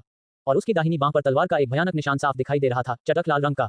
इस दृश्य को देखते ही दाऊजी चौक पर मौजूद सभी लोगों की आंखें सिकुड़ गईं। युएबुजी घायल हुए थे। येबुक्यू ने उसे घायल कर दिया था और भले ही यह मामूली चोट थी, फिर भी इससे यह साबित हो गया कि युएबुजी द्वंद्व युद्ध में नुकसान में आ गया था। 9 आकाशों के ऊपर युएबुजी ने अपनी निगाहें नीचे झुकाईं, अपने दाहिने हाथ पर तलवार के घाव को देखते हुए। उनका चेहरा भावहीन था, लेकिन उनकी आंखों में एक भयानक चमक बह रही थी, मानो तारे नष्ट हो रहे हों। वही पुरानी बातें, तलवार बुरी नहीं है, लेकिन दुर्भाग्य से इसकी शक्ति बहुत कम है। क्या कुछ और है? इस समय येबुक्यू की धीमी आवाज गूंजी, जो आकाश और पृथ्वी में प्रतिध्वनित हो उठी, जिसमें एक प्रभावशाली और अथाह आभा और निर्विवाद प्रभुत्व झलक रहा था। दुनिया भर में लगभग सभी सच्चे शिष्य सामूहिक रूप से स्तब्ध रह गए। किसी को भी येबुके से इतनी दृढ़ता की उम्मीद नहीं थी। उसने तो युएबुजी की दिव्य क्षमता को बहुत कमजोर बताकर उसकी अवहेलना भी कर दी और पूछा कि क्या उसके पास कोई और अधिक शक्तिशाली तरीके हैं। युएबुजी के लिए यह एक बहुत बड़ा अपमान था। लानकोंग के और बाकी चारों ने अपने दांत पीसे, उनके चेहरे कभी हरे तो कभी लाल हो रहे थे। विशेष रूप से लैनकोंग के, उसके चांदी के दांतों ने उसके गहरे लाल निचले होंठ को काट लिया था, जिससे खून की एक बूंद रिस रही थी, जो उसे एक सुंदर लेकिन द्वेषपूर्ण रूप दे रही थी। हे हा हा हा हा हा हा हा। अचानक युएबुजी ने आसमान की ओर देखकर खिलखिलाकर हंस दिया। उसी समय उसके शरीर से एक भयानक आभा निकली जिसने दिल की धड़कन बढ़ा दी। उसकी प्रचंड शक्ति आकाश में विचरण करने लगी, आकाश के छोटे छोटे तारों को हिलाकर रख दिया। उसकी हंसी इतनी बेकाबू और कर्कश थी कि 9 आकाश हिल उठे और अनगिनत प्राणियों की आत्माएं कांप उठीं। युएबुजी के बाल बेतहाशा लहरा रहे थे और इस समय उनके चारों ओर उमड़ रही चंद्रमा जैसे सफेद चमक जैड की तरह साफ होने लगी। नहीं, ये कहना उचित होगा कि उसका पूरा शरीर एक विचित्र परिवर्तन से गुजरने लगा और एक जेड रंग के व्यक्ति में बदल गया। उसकी आंखों में उमड़ती रहस्यमयी चमक अंततः इसी क्षण ठोस रूप धारण कर ली, दो चमकीले चंद्रमाओं में परिवर्तित हो गई, जिन्होंने उसकी मूल पुतलियों का स्थान ले लिया, तीव्र दिव्य प्रकाश से जगमगाते हुए, मानो कोई देवता संसार पर अवतरित हो रहा हो। येबुके, मैंने पहले जो कुछ भी कहा था, मैं उसे वापस लेता हूँ। मैं तुम्हें अपना सबसे बड़ा प्रतिद्वंदी मानता हूँ। नहीं, मुझे, युएबुजी को, आपको अपने पूरे जीवन का सबसे शक्तिशाली प्रतिद्वंदी मानकर आपकी प्रशंसा करनी चाहिए। इसलिए मुझे तुम्हें पैरों तले रौंदना होगा। केवल तुम्हारे रक्त से ही मैं अपनी सर्वोच्च अजेयता साबित कर सकता हूँ। हे बुक, मेरी सच्ची शक्ति के साक्षी बनो। चंद्रमा के देवता, शाही स्वर्ग कला। एक गर्जना ने 9 आकाशों को भेद दिया और तीव्र रूप से चमकीली चंद्रमा सफेद रोशनी फूट पड़ी, जैसे कोई तितली अपने कोकून से निकलती है। युएबुजी के पूरे अस्तित्व में एक रहस्यमय कायापलट हो गया। इस क्षण उसकी आभा अपने चरम पर पहुंच गई, उसके माथे पर पूर्णिमा के चंद्रमा का निशान दिखाई दिया, उसके सुनहरे बाल क्रिस्टलीय हो गए, उसका शरीर जेड की तरह चमकने लगा, सारा मांस, रक्त और हड्डियां अदृश्य हो गईं, एकदम क्रिस्टल की तरह साफ। उसी समय ऊंचे आकाश से एक उज्ज्वल चंद्रमा प्रकट हुआ, जो चमकीला और शाश्वत था, नीचे उतरकर युएबुजी को घेर लिया, उसकी चांदनी चारों ओर फैल गई, आकाश को रोशन कर दिया। इस समय पूर्णिमा के चंद्रमा के भीतर खड़े युएबुजी वास्तव में पुनर्जीवित प्राचीन चंद्र देवता के समान लग रहे थे, जो शाश्वत रूप से स्थिर और अजेय थे। उनकी आभा सचमुच स्वर्ग प्रवेश क्षेत्र में प्रवेश कर चुकी थी। दाऊजी चौक पर याओ गुआंगजी ने इस क्षण हैरानी जताई, उनके चेहरे पर एक अनियंत्रित सदमा दिखाई दिया। चंद्रमा देव शाही स्वर्ग कला, क्या ये युएबुजी की असली परम दिव्य क्षमता और गुप्त विधि है? कहा जाता है कि उन्होंने इसे अपने यौवन में एक आकस्मिक मुलाकात के दौरान प्राप्त किया था और उन्हें इससे पहले कभी इसका उपयोग करते हुए नहीं देखा गया है। ये सोचना कि इसमें इतनी शक्ति है जो उनकी ताकत को जबरदस्ती स्वर्ग चरण क्षेत्र तक बढ़ा देती है, ये तो बस अकल्पनीय है। अगर अब उसका सामना half step heaven treading elder Konghua से हो जाए तो वह शायद उसे आसानी से कुचल सकता है। तियानशुजी ने भी हैरानी जताई। इस क्षण 6 प्रमुख बुजुर्गों के चेहरे बदल गए, वे अतुलनीय सदमे से भर गए। स्वर्ग चरण के क्षेत्र में कदम रखना, भले ही वह मुश्किल से ही हो, आधे कदम स्वर्ग चरण के समान स्तर पर नहीं है। ये तो बिल्कुल नया क्षेत्र है। यह इस तारों भरे आकाश के नीचे सबसे शक्तिशाली क्षेत्र है। जो भी प्राणी स्वर्ग चरण क्षेत्र में कदम रखता है, उसे वास्तव में एक पूजनीय पूर्वज कहा जा सकता है, जो एक प्रमुख शक्ति स्थापित करने, एक संप्रदाय की स्थापना करने और उसकी निरंतर विरासत को सुनिश्चित करने की योग्यता प्राप्त करता है, और कोई भी अवज्ञा करने का साहस नहीं करता है। और अब युएबुजी ने जबरदस्ती स्वर्ग चरण क्षेत्र में कदम रख दिया है और उसकी शक्ति में अभूतपूर्व परिवर्तन हो रहे हैं। शक्ति के लिहाज से युएबुजी इस समय स्वर्ग प्रवेश क्षेत्र के प्रारंभिक चरण का एक वास्तविक, सच्चा शक्तिशाली व्यक्ति है। भले ही उसने अभी अभी प्रवेश किया हो, यह उसे अजेय बनाने के लिए काफी है। ये है युवा स्वामी अपनी चरम अवस्था में। इस बार कोई दुर्घटना नहीं होगी, ये बुक्यू की हार निश्चित है। लानकोंग की पतली मुठ्ठियां कसकर बंद थीं और उनके सुंदर चेहरे पर श्रद्धा का भाव झलक रहा था। उनकी आवाज पहले की तरह तीखी और आलोचनात्मक नहीं थी, बल्कि शांत थी, फिर भी उसमें अभूतपूर्व दृढ़ संकल्प और निश्चितता झलक रही थी। फुफकार, इस क्षण पूरा आकाश अचानक प्रकाश से जगमगा उठा, तेजस्वी चांदनी से भर गया। धड़कता हुआ पूर्णिमा का चांद एक भयानक आभा बिखेर रहा था, मानो कोई देवता सभी प्राणियों पर हावी होकर उल्कापिंड की तरह तेजी से प्रहार कर रहा हो। युएबुजी चले गए। एक जोरदार धमाके के साथ 9 आकाशों के ऊपर का शून्य तुरंत मुड़ गया और अनगिनत चांदनी बिखर गईं। सभी सच्चे शिष्यों को केवल आकाश में चमकता हुआ एक शाश्वत चंद्रमा दिखाई दिया और उन्हें धुंधली सी युएबुजी की लंबी और शक्तिशाली आकृति दिखाई दी जो मानो हाथ बढ़ा रही हो। टकराना, आकाश में एक कान फाड़ देने वाली गर्जना गूंज उठी। पूर्णिमा का चांद शून्य में ऊंचाई पर लटका हुआ था। इस क्षण उसकी चांदनी अतुलनीय रूप से चकाचौंध भरी हो गई, जो लाखों फीट के दायरे में फैल रही थी। अगले ही पल सभी सच्चे शिष्यों की पुतलियां हिंसक रूप से सिकुड़ गईं, उनके दिमाग लगातार गर्जना कर रहे थे, क्योंकि ये बुक्यू की आकृति चकाचौंध भरी चांदनी से पीछे की ओर उड़ती हुई एक छोटे तारे से जोरदार तरीके से टकराई, जिससे वह तारा सीधे टूट गया, मलबा हवा में उड़ने लगा और धूल बिखर गई। इस एक ही वार से युएबुजी ने ये बुके को दूर धकेल दिया। एड्स बाय पब्रेव पब फ्यूचर एड्स। क्या ये विज्ञापन समस्याग्रस्त है? इसकी रिपोर्ट यहाँ करें। 2717/9347। 29.07%। अध्याय 2718। आप। चटक चटक बिखरता हुआ छोटा तारा लगातार टूटता रहा और यहाँ तक कि उल्कापिंड भी, जो समय के साथ घिसते नहीं थे, अब टोफू की तरह चूर-चूर होकर शून्य में गिर पड़े। धूल चारों ओर उड़ने लगी और शून्य को भर दिया। दूर से पूर्णिमा के चांद से पूरी तरह घिरा हुआ युएबुजी धीरे-धीरे पास आ रहा था। इस समय उनका चेहरा एकदम ठंडा और कठोर था। उनकी आंखों की पुतलियों की जगह देख रहे दो पूर्णिमा के चंद्रमा अजय प्रकाश से जगमगा रहे थे। उनके हर कदम के साथ ऐसा लग रहा था मानो कोई सम्राट नश्वर संसार में उतर रहा हो। उसके पास आने वाली कोई भी उड़ती हुई धूल चांदनी के आवरण में पल भर में गायब हो जाती थी। एक अलौकिक आभा लहरों की तरह उमड़ रही थी, जिससे उसे देखने वाले हर व्यक्ति के दिल में एक सिहरन सी दौड़ जाती थी और उसकी आत्मा की गहराई से श्रद्धा और समर्पण की एक अनियंत्रित भावना उत्पन्न होती थी। स्वर्ग टोंटियन तक पहुंचने का क्या अर्थ है? इसका अर्थ है सभी प्राणियों से परे जाना, एक अद्वितीय और सर्वोच्च स्वर्ग होना। टोंटियन क्षेत्र। युएबुजी की शक्ति वास्तव में टोंटियन क्षेत्र तक पहुंच गई है। हम उससे लड़ कैसे सकते हैं? वह इतना भयानक कैसे हो सकता है? सच्चे शिष्य का चेहरा भय से पीला पड़ गया और वह कांपने लगा। ये समाप्त हो गया। इस बार चीफ ये सचमुच हार गए। एक टोंटियन क्षेत्र के शक्तिशाली विशेषज्ञ। भले ही यह शुरुआती टोंटियन क्षेत्र हो, लेकिन एक साधारण मानव राजा इसका मुकाबला नहीं कर सकता। यहाँ तक कि ईश्वर स्तरीय महान पूर्णता वाला अद्वितीय मानव राजा भी इसे नहीं हरा सकता। क्या यही युएबुजी की असली ताकत है? उसे बचपन से ही संप्रदाय के गुरु ने व्यक्तिगत रूप से प्रशिक्षित किया है। उसकी शक्ति अथाह है और उसकी तकनीकें अनंत हैं। पहले उसे मुख्य ये ने दबाकर रखा था, लेकिन अब जब उसने अपनी पूरी शक्ति का प्रदर्शन कर दिया है, तो वह सचमुच एक दानव है। कई सच्चे शिष्य हताश स्वर में बोले, उनकी आवाज में बेबसी झलक रही थी, उनके चेहरे पीले पड़ गए थे। वे ये बुशूंग के लिए फिर से बोलना चाहते थे, लेकिन युएबुजी की अजेय शक्ति के सामने कोई भी खंडन बहुत कमजोर और व्यर्थ प्रतीत होता। टोंटियन क्षेत्र की युद्ध शक्ति। जूनियर ब्रदर यू, क्या यही तुम्हारा सबसे बड़ा तुरुप का पत्ता है? इस समय वू वेंटियन का चेहरा गंभीर था। युएबुजी के अचानक गुस्से ने उन्हें बहुत चौंका दिया था, लेकिन उनके मन में बिग डिपर बीकन टॉवर पर ये बुशूंग और किशाजी के बीच हुए युद्ध का दृश्य याद आ गया। उस समय ये बुशूंग ने अपनी पूरी ताकत लगाकर और अपनी पूरी शक्ति का प्रयोग करते हुए प्रारंभिक टोंटियन क्षेत्र में मौजूद किशाजी को सचमुच घायल कर दिया था। और इस समय हालांकि युएबुजी की शक्ति प्रारंभिक टोंटियन क्षेत्र में प्रवेश कर चुकी थी, लेकिन किशाजी की हजारों वर्षों की नींव की तुलना में वह अभी भी एक पायदान पीछे था। क्या ये बुशूंग, जिसने शक्ति में भी काफी प्रगति की थी, इतनी आसानी से हार जाएगा? वुवेंटियन को इस पर विश्वास नहीं हुआ। युवक स्वामी, उसे एक ही झटके में कुचल दो, उसे पैरों तले रौंद दो। बौना बाघ उत्तेजित होकर दहाड़ा, उसकी आंखें जोर से लाल हो गईं। 9 आकाशों के ऊपर युएबुजी ने एक और कदम बढ़ाते हुए टूटे हुए छोटे तारे के सामने पहुंच गए। उन्होंने धीरे से एक बार फिर हाथ बढ़ाया और उसी समय उनकी उदासीन आवाज धीरे धीरे गूंज उठी। पहले मुझे ये कहावत समझ नहीं आती थी कि मनुष्य राजा कभी स्वर्ग को चुनौती नहीं दे सकते, लेकिन अब मुझे इस वाक्यांश का अंतर्निहित अर्थ समझ आ गया है। टोंटियन क्षेत्र में मेरी असीम शक्ति के सामने ये बुशूंग, तुम महज एक दयनीय रूप से कमजोर चींटी हो। टकराना। उसके शब्द खत्म होते ही युएबुजी ने अपनी हथेली से जोरदार प्रहार किया। पहले से ही खंडित छोटा तारा सीधे फट गया, टुकड़ों में बिखर गया और ये बुशूंग की आकृति उजागर हो गई, जो टूटी हुई डोरी वाली पतंग की तरह फिर से उड़ गई। एक गर्जना के साथ उल्कापिंडों के एक दूर के समूह में जा टकराई और एक उल्कापिंड पर मुंह के बल गिर पड़ी, जिससे धूल उड़ने लगी। सब खत्म हो गया। युएबुजी के मुख से निकले उन 3 उदासीन शब्दों में सर्वोच्च प्रभुत्व और अजेयता का भाव निहित था। इस समय वास्तव में उसके पास ऐसा करने के लिए पर्याप्त पूंजी थी। पूर्णिमा का चंद्रमा चमक उठा और युएबुजी आगे बढ़ा, मानो 9 आकाशों से गिरता हुआ चंद्रमा हो। वह ये बुशूंग की ओर झपटा, अपना दाहिना हाथ बढ़ाया, उसकी 5 उंगलियां विशाल स्तंभों की तरह नीचे की ओर दबाव डाल रही थीं। शून्य विलाप का राह उठा, उल्कापिंड कांप उठे और भयानक दबाव एक प्रचंड बाढ़ की तरह नीचे आ गिरा। दाऊजी चौक में मौजूद कई सच्चे शिष्यों ने इस क्षण अपनी आंखें बंद कर ली, मानो वे ये बुशूंग की हार को देखना नहीं चाहते थे। हा, हम जीत गए। ब्लैक ब्लेड ने आसमान की ओर देखते हुए जोर से हंसा। ब्लू पीकॉक ने भी एक लंबी सांस छोड़ी, उसका सुंदर चेहरा मुस्कान से खिल उठा, उसके दिल में दबा सारा गुस्सा पूरी तरह से बाहर निकल गया। टकराना। चकाचौंध भरी चांदनी फैल गई, उस खालीपन के हिस्से को घेर लिया। धातु के फटने और पत्थर के टूटने जैसी एक गर्जना गूंजी और फिर पूरी तरह सन्नाटा छा गया। लगभग 3 से 5 सांसों के बाद एक सच्चा शिष्य जो ये बुशूंग की हार को सहन नहीं कर सका और जिसने अपनी आंखें बंद कर ली थी, उसने अपने दिल में धीरे से आह भरी और अंत में धीरे धीरे अपनी आंखें खोली। लेकिन अगले ही पल उनके चेहरे के भाव अचानक जम गए, क्योंकि उसने अपने बगल में बैठे एक बड़े भाई को स्पष्ट रूप से देखा, जिसने अपनी आंखें बंद नहीं की थी। अब उसका मुंह चौड़ा खुला हुआ था, आंखें बाहर निकली हुई थी, वह खाली निगाहों से ऊपर घूर रहा था, मानो वह एक मूर्ति में बदल गया हो। सच्चे शिष्य ने भी तुरंत अचेतन रूप से ऊपर देखा और उसे देखते ही उसके मन में ऐसा लगा मानो लाखों पहाड़ फट गए हों। आकाश के नीचे उल्कापिंड के ऊपर युएबुजी का वह हाथ, जिसे उसने नीचे दबा रखा था, अचानक हवा में लटक गया, क्योंकि एक सुंदर पतली हथेली ने नीचे से उसका हाथ धीरे से ऊपर उठा रखा था। वह ये बुशूंग का हाथ था। उल्कापिंड पर ये बुशूंग स्पष्ट रूप से लेटा हुआ था, फिर भी उसने एक हाथ बढ़ाकर युएबुजी के हमले को सटीकता से रोक दिया, जिससे परिणाम तय होना चाहिए था, बिना एक भी गलती किए। इस समय युएबुजी का चेहरा गंभीर था और उसकी चांदनी से जगमगाती आंखों में आश्चर्य और संदेह का भाव उभर आया। अचानक युएबुजी के चेहरे के भाव बदल गए, उसकी हथेली कांपने लगी, मानो उसे कुछ महसूस हुआ हो, और वह अचानक पीछे हट गया, 100 फीट पीछे शून्य में चला गया। उसी समय उल्कापिंड पर औंधे मुंह लेटे ये बुशूंग ने अपना हाथ पीछे खींच लिया, उसके कंधे कांप रहे थे और उसने अपने दाहिने हाथ से उसी जगह पर ताली बजाई। धड़ाम की आवाज के साथ ये बुशूंग वहीं पर खड़ी हो गई। खड़े होते ही ये बुशूंग ने अपने शरीर पर जमी धूल झाड़ी और उसके सुनहरे शरीर से एक जोरदार दहाड़ निकली। उसने अपनी चमकीली आंखों से दूर खड़े युएबुजी को देखा और उसके होंठों के कोने पर धीरे धीरे एक हल्की सी मुस्कान उभरी। उसने उदासीनता से कहा, पिछली दिव्य क्षमताओं की तुलना में ये चंद्रदेव सम्राट स्वर्ग कला वास्तव में अद्भुत है। इस तरह आखिरकार ये थोड़ा दिलचस्प हो जाता है। जैसे ही ये शब्द मुंह से निकले, दूर बैठे युएबुजी की आंखों की पुतलियां अचानक सिकुड़ गईं। दाऊजी चौक पर अचानक सन्नाटा छा गया। छहों मुख्य पदों पर बैठे लोग सदमे से भर गए थे, उनकी आंखें तीव्र प्रकाश से चमक रही थीं। शांत और स्थिर बैठे दाऊजी संप्रदाय के गुरु के प्रकाश से ढके चेहरे के नीचे से भी एक तेज चमक निकलती हुई प्रतीत हुई। क्या ऐसा हो सकता है कि ये वुशुंग भी? युहेंगजी की खूबसूरत आंखें टकटकी लगाए खड़ी थी, उसकी आवाज में अविश्वास का भाव झलक रहा था। इसमें कोई गलती नहीं है, या शायद सचमुच ऐसा ही है। त्यानशुजी ने अपनी आंखें सिकोड़ ली, उसका दिल सदमे से भर गया। ये वाकई एक शानदार और अद्भुत शो है। चरमोत्कर्ष आ गया है। इस समय त्यानक्वानजी न केवल मुस्कुरा रही थी, बल्कि उसके चेहरे पर गहरी हैरानी के भाव भी दिखाई दे रहे थे। जहां तक ब्लू पीकॉक और बाकी चार की बात है, उन सभी पर बिजली गिरी और उनके शरीर बुरी तरह कांपने लगे।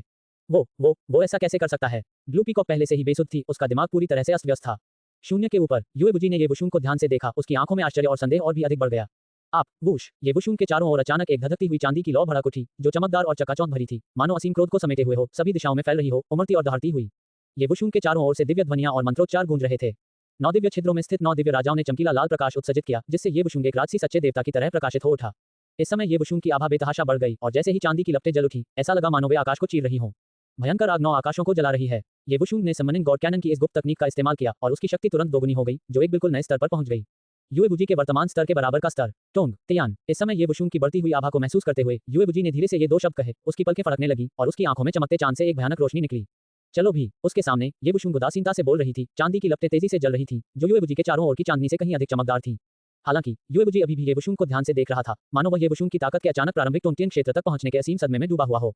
तुम नहीं आ रहे, तो मैं आऊंगा। ये देखकर ये वुशुंग ने थोड़ा सा माथा सिकुड़ा, फिर धीरे से अपना दाहिना पैर उठाया और एक कदम बढ़ाया। धमाका! अगले ही पल ऐसा लगा मानो पूरा शून्य अचानक से 100वें स्तर के विश्व नष्ट करने वाले तूफान से गुजर गया हो। आकाश में एक विशाल चांदी की धारा कौंध गई, जो अत्यंत हिंसक और दबदबे वाली आभा के साथ फूट पड़ी।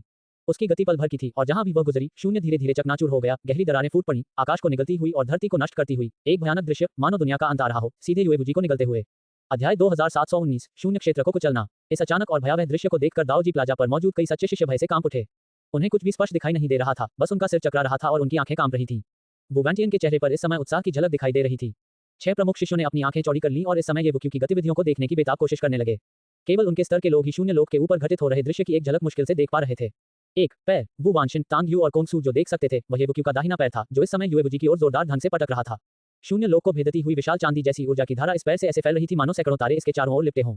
यह अत्यंत प्रचंड थी, मानो एक ही झटके में आकाश को चकनाचूर कर देने की क्षमता रखती हो। उसी समय ये वुक्यू के जोरदार प्रहार से एक जबरदस्त गति लगातार संचित हो रही थी। युला तेज हवा ने शून्य क्षेत्र को चीरते हुए विस्फोट कर दिया, और विशाल उग्रची धाराएं उमड़ पड़ी। हमले के आने से पहले ही वह शक्ति उस तक पहुंच चुकी थी। युएबुजी का मार्शल रोब जोर से फड़फड़ा रहा था, उसके बाल बेतहाशा लहरा रहे थे, और वह खुद उग्र सागर में एक छोटी नाव जैसा लग रहा था। हाँ, येबुकी के भी टोंटियन क्षेत्र के प्रारंभिक चरण में पहुंच जाने के सदमे से आखिरकार उबरते हुए युएबुजी ने येबुकी का नाम इतनी जोर से पुकारा, मानो हर शब्द चाकू की तरह चुभ रहा हो। उसी क्षण उसने दोनों भुजाएं उठाकर सामने की ओर क्रॉस कर लीं। उसके पीछे पूर्णिमा का चंद्रमा तीव्र गति से चमक उठा और चकाचौंध कर देने वाली चंद्र ज्योति फूट पड़ी। एक विशाल और भव्य भयानक शक्ति उमड़ पड़ी और लगातार फैलती चली गई। येबुकी के इस जोरदार प्रहार के सामने युएबुजी ने शक्तिशाली प्रतिरोध के साथ इसका डटकर सामना करने का विकल्प चुना। पेंग शून्य लोक में हुए एक विस्फोट के बाद येबुकी ने अपने पैर से युएबुजी की बाहों पर जोरदार प्रहार किया। पल भर में उत्पत्ति ऊर्जा उबल उठी और विशाल ची धाराएं विस्फोटित स्वर्गीय वज्र की तरह घूमने लगीं। इस भयानक प्रतिक्षेप बल की लहर 9 स्वर्गों में फैल गई, जिससे पूरा आकाश कांप उठा। उग्र ची धाराओं के बीच युएबुजी का शरीर पीछे हट गया। उसके पैर शून्य लोक में घिसते हुए एक विशाल निशान छोड़ गए, और यहाँ तक कि आग की चिंगारियां भी निकल आईं। उसके बाल बेतहाशा लहरा रहे थे, चेहरे पर कोई नियंत्रण नहीं था, और उसकी आंखें चाकू की तरह येबुकी पर टिकी हुई थीं। उसके भीतर की अपार शक्ति उमड़ पड़ी और उसने येबुकी के पैर के प्रहार को सफलतापूर्वक रोक दिया। हालांकि इससे पहले कि युएबुजी पलटवार कर पाता, उसने अचानक महसूस किया कि उसकी बाहें अचानक शिथिल हो गईं। येबुकी की आकृति पलक झपकते ही गायब हो गई, मानो उसने इंस्टेंट टेलीपोर्टेशन का इस्तेमाल किया हो। इससे तुरंत ही युएबुजी की निगाहें थोड़ी सिकुड़ गईं, लेकिन ठीक उसके बाद वह अचानक घूम गया, क्योंकि उसके ठीक पीछे शून्य क्षेत्र में अचानक ही एक आकृति प्रकट हुई और एक दूसरी चांदी की ऊर्जा धारा प्रवाहित हुई। दूसरा पैर योजना बना रहे हो। युएबुजी ने ठंडी सी फुफकार मारी। उसने अपने दाहिने हाथ की 5 उंगलियां फैला दी। उसकी पूरी बांह जैड की तरह साफ थी, जिससे एक असाधारण और हिंसक आभा निकल रही थी, और उसने सीधे अपनी हथेली से जोरदार प्रहार किया। चंद्र देवता की महान हस्त मुद्रा। एक कर्कश ध्वनि के साथ दोनों टकरा गए और एक भयानक शक्ति का प्रवाह हुआ। युएबुजी एक बार फिर पीछे हट गया और येबुकी की आकृति फिर से गायब हो गई। मेरे सिर के ऊपर। युएबुजी ने अचानक ऊपर की ओर देखा और अपने सिर के ऊपर घूरने लगा। वहां येबुकी ने अपने तीसरे पैर से जोरदार प्रहार किया। यह ऐसा था मानो आकाश का एक टुकड़ा टूटकर नीचे गिर रहा हो, अपने साथ असीम भयावह शक्ति लिए हुए माउंट हुआ को 2 भागों में बांट रहा हो। क्या यही तुम्हारा हमला है येबुके? क्या तुम्हें लगता है कि तुम इससे मुझे चोट पहुंचा सकते हो? युएबुजी के पीछे पूर्णिमा का चांद मानो उबल रहा था। चांद की रोशनी इतनी तेज थी मानो चांदनी के पर्दे में तब्दील होकर नीचे उतर रही हो, उसे घेर रही हो, जिससे उसे डटकर मुकाबला करने की हिम्मत मिल रही हो। एक जोरदार दहाड़ के बाद येबुके फिर से गायब हो गया। क्या तुमने अपने सारे हथकंडे आजमा लिए हैं? अगर ऐसा है तो येबुके, तुमने मुझे बहुत निराश किया है। युएबुजी ने जोर से चिल्लाते हुए आगे कदम बढ़ाया। उसने अपने दाहिने हाथ की मुट्ठी भींची और एक बैंगनी हंस शून्य लोक में उड़ता हुआ दिखाई दिया। उसके पंख पूरी तरह फैल गए, जिससे आकाश और सूर्य ढक गए। अनगिनत गुना बढ़ी हुई शक्ति से युक्त एक प्रहार एक गौरव हंस की महत्वाकांक्षा को कैसे जान सकती है। शून्य लोक की ओर तिरछे आगे बढ़ा। वहां येबुके का चौथा पैर जोर से जमीन पर पड़ा। कच्चा। उस घूंसे की ताकत से मुट्ठी और पैर आपस में टकरा गए, जिससे शून्य लोक में एक जबरदस्त विस्फोट हो गया। युएबुजी तेजी से पीछे हट गया और भावहीन येबुके की आकृति फिर से गायब हो गई। कुछ गलत है, लेकिन इस बार तेजी से पीछे हटते हुए युएबुजी ने फिर से चिल्लाया नहीं, बल्कि उनके चेहरे के भाव में थोड़ा बदलाव आया, क्योंकि उन्हें आभास हो गया था कि कुछ गड़बड़ है। इस समय लाखों फीट के दायरे में फैले शून्य क्षेत्र में चारों ओर देखते हुए युएबुजी को ऐसा लगा जैसे वह किसी अजीब दलदल में गिर गया हो और उसकी गति बहुत प्रभावित हुई। इससे भी अजीब बात यह थी कि उसने क्षणिक शांति का अनुभव किया, ठीक वैसी शांति जो लाखों सक्रिय ज्वालामुखियों के फटने से ठीक पहले महसूस होती है। ऐसा प्रतीत हो रहा था कि एक अवर्णनीय रूप से भयावह आभा लगातार एकत्रित हो रही थी और अंतिम विस्फोट निकट आ रहा था। इस समय युएबुजी को अपने शरीर में हल्की चुभन महसूस हो रही थी, मानो उसे अनगिनत ब्लेड से काटा जा रहा हो। यह बेहद असहज था। युएबुजी का चेहरा काफी गंभीर हो गया। वह ये कैसे नहीं समझ पाया कि वह येबुक्यू की किसी विचित्र संचारिक दैवीय क्षमता के जाल में फंस गया है। प्रतिद्वंद भी उसे धीरे धीरे नष्ट कर रहा था, जैसे गर्म पानी में मेढक उबल रहा हो, या जैसे अंधेरे में छिपा कोई विषैला सांप अंतिम घातक प्रहार करने की तैयारी कर रहा हो। धमाका! ठीक इसी क्षण युएबुजी के ठीक पीछे येबुके का पांचवा पैर जोरदार ढंग से जमीन पर पड़ा। पिछले 4 प्रहारों की तुलना में इस पांचवें पैर की शक्ति अचानक कई गुना बढ़ गई। ये व्यवहारिक रूप से शून्य क्षेत्र को कुचल रही थी। Crescent sky rush! युएबुजी ने जोर से दहाड़ा, उसके बाल बेतहाशा लहरा रहे थे, उसका पूरा शरीर असीम प्रकाश से भर उठा। वह अपनी जगह पर पलटा और उसी तरह अपना दाहिना पैर उठाकर येबुक्यू की ओर बढ़ा। उसने अपने पीछे पूर्णिमा के चंद्रमा से एक अर्धचंद्राकार चंद्रमा को उड़ते हुए देखा। वह 10,000 फीट चौड़ा था, उसके कदमों का पीछा करते हुए शून्य लोक को चीरता हुआ आगे बढ़ रहा था। वह तेजस्वी और शाश्वत था, अद्वितीय रूप से तीक्ष्ण था और येबुक्यू की ओर तेजी से बढ़ रहा था। इस प्रहार की शक्ति असाधारण थी, इतनी कि आकाश और पृथ्वी को हिला देने की क्षमता रखती थी। ये चंद्र देवशाही स्वर्ग कला के अंतर्गत आने वाली एक भयानक हत्या कला की दिव्य क्षमता थी, जो आकाश में एक तारे को भी 2 भागों में काट सकती थी। पेंग! दोनों पैर जोर से आपस में टकराए। पल भर में आकाश हिल गया, काली दरारें खुल गईं और उसका प्रभाव 10 दिशाओं में फैल गया। छोटे छोटे तारे चूर चूर हो गए और शून्य लोक में बिखर गए। येबुके की आकृति फिर से गायब हो गई। युएबुजी तेजी से शून्य लोक से पीछे हट गया, उसका चेहरा ठंडा और अत्याचारी हो गया। उन्होंने येबुक्यू के 5वें वार को रोक दिया। हालांकि इस समय युएबुजी की आभा भी अपने चरम पर पहुंच रही थी, जैसे एक सूखी घास का मैदान एक चिंगारी से प्रज्वलित हो जाता है, भयंकर रूप से जलता हुआ और अंतहीन भयानक शक्ति उत्सर्जित करता हुआ। तुम चाहे कितने भी रूप बदल लो, मुझे युए को क्यों डरना चाहिए? हे बुके, तुम्हारा भाग्य मेरे पैरों तले रौंदा जाना तय है। दाईं ओर युएबुजी की आंखों में 2 बार चांदनी चमकी और दिव्य प्रकाश कई फीट तक फैल गया। उसका पूरा अस्तित्व अपनी चरम सीमा तक पहुंच गया और उसने एक और अर्धचंद्राकार आकाश आक्रमण किया। कच्चा 8वें स्तर के पूरे क्षेत्र का आकाश कांप उठा। विशाल अंतरिक्षीय दरारें फूट पड़ी, आकाश काला पड़ गया और शक्ति की भयानक लहरें राक्षसी तरंगों की तरह फैल गईं। जहां भी वे गुजरी, धूल भी पूरी तरह से नष्ट हो गई। दाओजी प्लाजा लगातार गर्जना और कंपन से गूंज रहा था। सच्चे शिष्य लड़खड़ा रहे थे और कुछ कमजोर साधना वाले तो जमीन पर गिर पड़े थे। उनके चेहरे पीले पड़ गए थे और ठंडे पसीने से तर थे। उन्हें ऐसा लग रहा था मानो लाखों पहाड़ उनकी पीठ पर दबाव डाल रहे हों। 9 आकाशों के ऊपर हर जगह धूल उड़ रही थी। युएबुजी शून्य लोक में शान से खड़ा था। इस समय उसका चेहरा गंभीर हो गया था, उसकी आंखें थोड़ी बंद थीं। उसके पीछे पूर्णिमा का चांद मानो धधकते सूरज में बदल गया था, जिसकी बुलंद रोशनी पूरे आकाश को रोशन कर रही थी। ऐसा लग रहा था कि वह कुछ साजिश रच रहा है। येबुक्यू की बात करें तो वह एक बार फिर गायब हो गया था। अध्याय 2720। भले ही आप इसे स्वीकार न करें, आपको इसे स्वीकार करना ही होगा। भिनभिनाहट, भिनभिनाहट, भिनभिनाहट। लेकिन इस समय ऐसा लग रहा था मानो आकाश को उबलते हुए तेल के बर्तन में डाल दिया गया हो। चांदी जैसी सफेद हवा के झोंके उग्र रूप से बह रहे थे और शून्य स्वयं विलाप कर रहा था और मरोड़ रहा था, मानो वह किसी भी क्षण चकनाचूर हो जाएगा। इससे भी बढ़कर एक अवर्णनीय, जंगली, हिंसक और शक्तिशाली आभा उमड़ पड़ी। आकाश और पृथ्वी के बीच सन्नाटा छा गया, लेकिन हर कोई महसूस कर सकता था कि यह तूफान से पहले की आखिरी शांति थी। इसके बाद पूरा 8वां स्तर का क्षेत्र उबलने लगेगा और इस समय किसी को भी ये दिखाई नहीं दे रहा था कि येबुके एक शून्य में एक स्थानिक दरार के भीतर खड़ा था। उसका पूरा शरीर सुनहरा था, जो शून्य में तीव्र और बेतहाशा रगड़ खा रहा था। हर रगड़ के साथ उसके दाहिने पैर से निकलने वाली रोशनी थोड़ी और तेज होती जा रही थी और एक भयानक शक्ति धीरे धीरे उमड़ रही थी। अभी से लेकर इस क्षण तक येबुक्यू ने कुल 6 कदम उठाए थे। वह असुरों की 7 चरणों वाली तकनीक का प्रदर्शन कर रहा था, जिसका उसने लंबे समय से उपयोग नहीं किया था। लेकिन अभी अभी अचानक ही उसने स्वाभाविक रूप से असुरों के 7 चरणों का फिर से प्रदर्शन किया और उसकी शक्ति अवर्णनीय थी। वर्तमान येबुक्यू पिछली बार जब उसने असुर 7 स्टेप्स का इस्तेमाल किया था, उससे कई गुना अधिक शक्तिशाली था और उसका शारीरिक रूप अद्वितीय था। हालांकि असुर 7 चरणों के संबंध में येबुक्यू की वर्तमान दृष्टि और स्तर के साथ उन्होंने इसे सीधे तौर पर बेहतर बनाया था। वास्तविक विकास और शक्ति अब क्रमिक रूप से नहीं बढ़ती थी, बल्कि अंतिम 7वें चरण में संचित हो जाती थी। जब 7वां कदम उठाया जाएगा तो यह सचमुच 9 स्वर्गों को चकनाचूर कर देगा। भनभनाहट। अचानक स्थानिक दरार कांप उठी और धीरे धीरे ढहने लगी। काले धुंध के गुच्छे धीरे धीरे ऊपर उठने लगे, जो येबुक्यू के दाहिने पैर से आ रहे थे। किसी समय उसका दाहिना पैर पूरी तरह से काला पड़ गया था।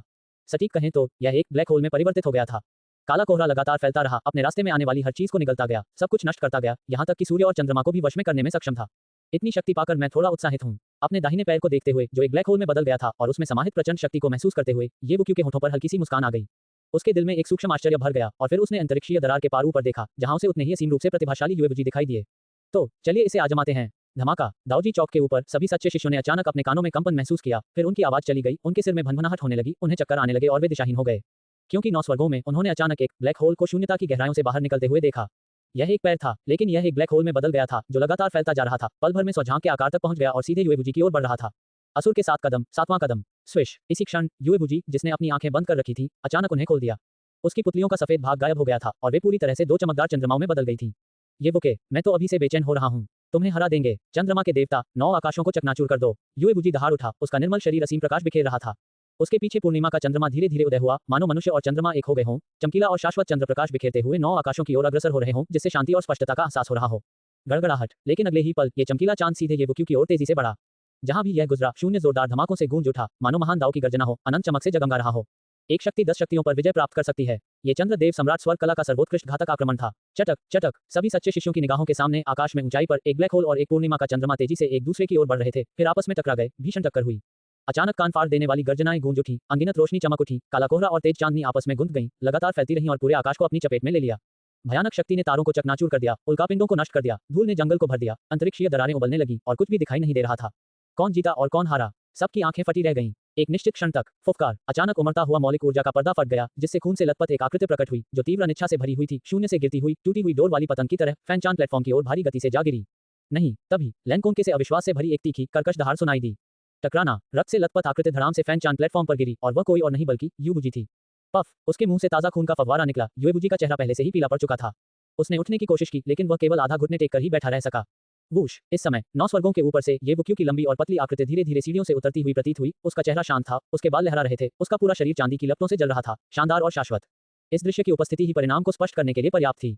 येबुके की ही जीत हुई। बूम, सन्नाटे में डूबी दुनिया पल भर में उबल पड़ी। चीफ ये जीत गए, चीफ ये जीत गए, हा हा हा, मुझे पता था, अजय, चीफ ये अजय हैं। अल्पविराम, एक एक करके सच्चे शिष्यों ने जोशपूर्ण और उन्मादी गर्जना की, बादलों में गूंजती हुई उनकी चीखें कान फाड़ देने वाली थीं। फैनचान प्लेटफॉर्म पर युएबुजी का सुंदर चेहरा अक्रूरता और अनिच्छा से भरा हुआ था। उसके मुंह के कोने से खून बह रहा था, जिससे वह और भी पागल लग रहा था। उसकी आंखों से प्रकाश निकल रहा था, जो तीव्र अनिच्छा और सदमे से भरी हुई थी। नहीं, मैं अभी हारा नहीं हूं, मैं अभी हारा नहीं हूं। वह उठकर दोबारा लड़ना चाहता था, लेकिन इस समय टकराना, आकाश से एक विशाल हाथ नीचे आया और सीधे युएबुजी की पीठ पर दबाव डाला। येबुके किसी समय फैनचान प्लेटफॉर्म पर पहुंच गया था और युएबुजी के सामने खड़ा था। दूर से देखने पर ऐसा लग रहा था मानो युएबुजी येबुके के पैरों में घुटने टेक रही हो।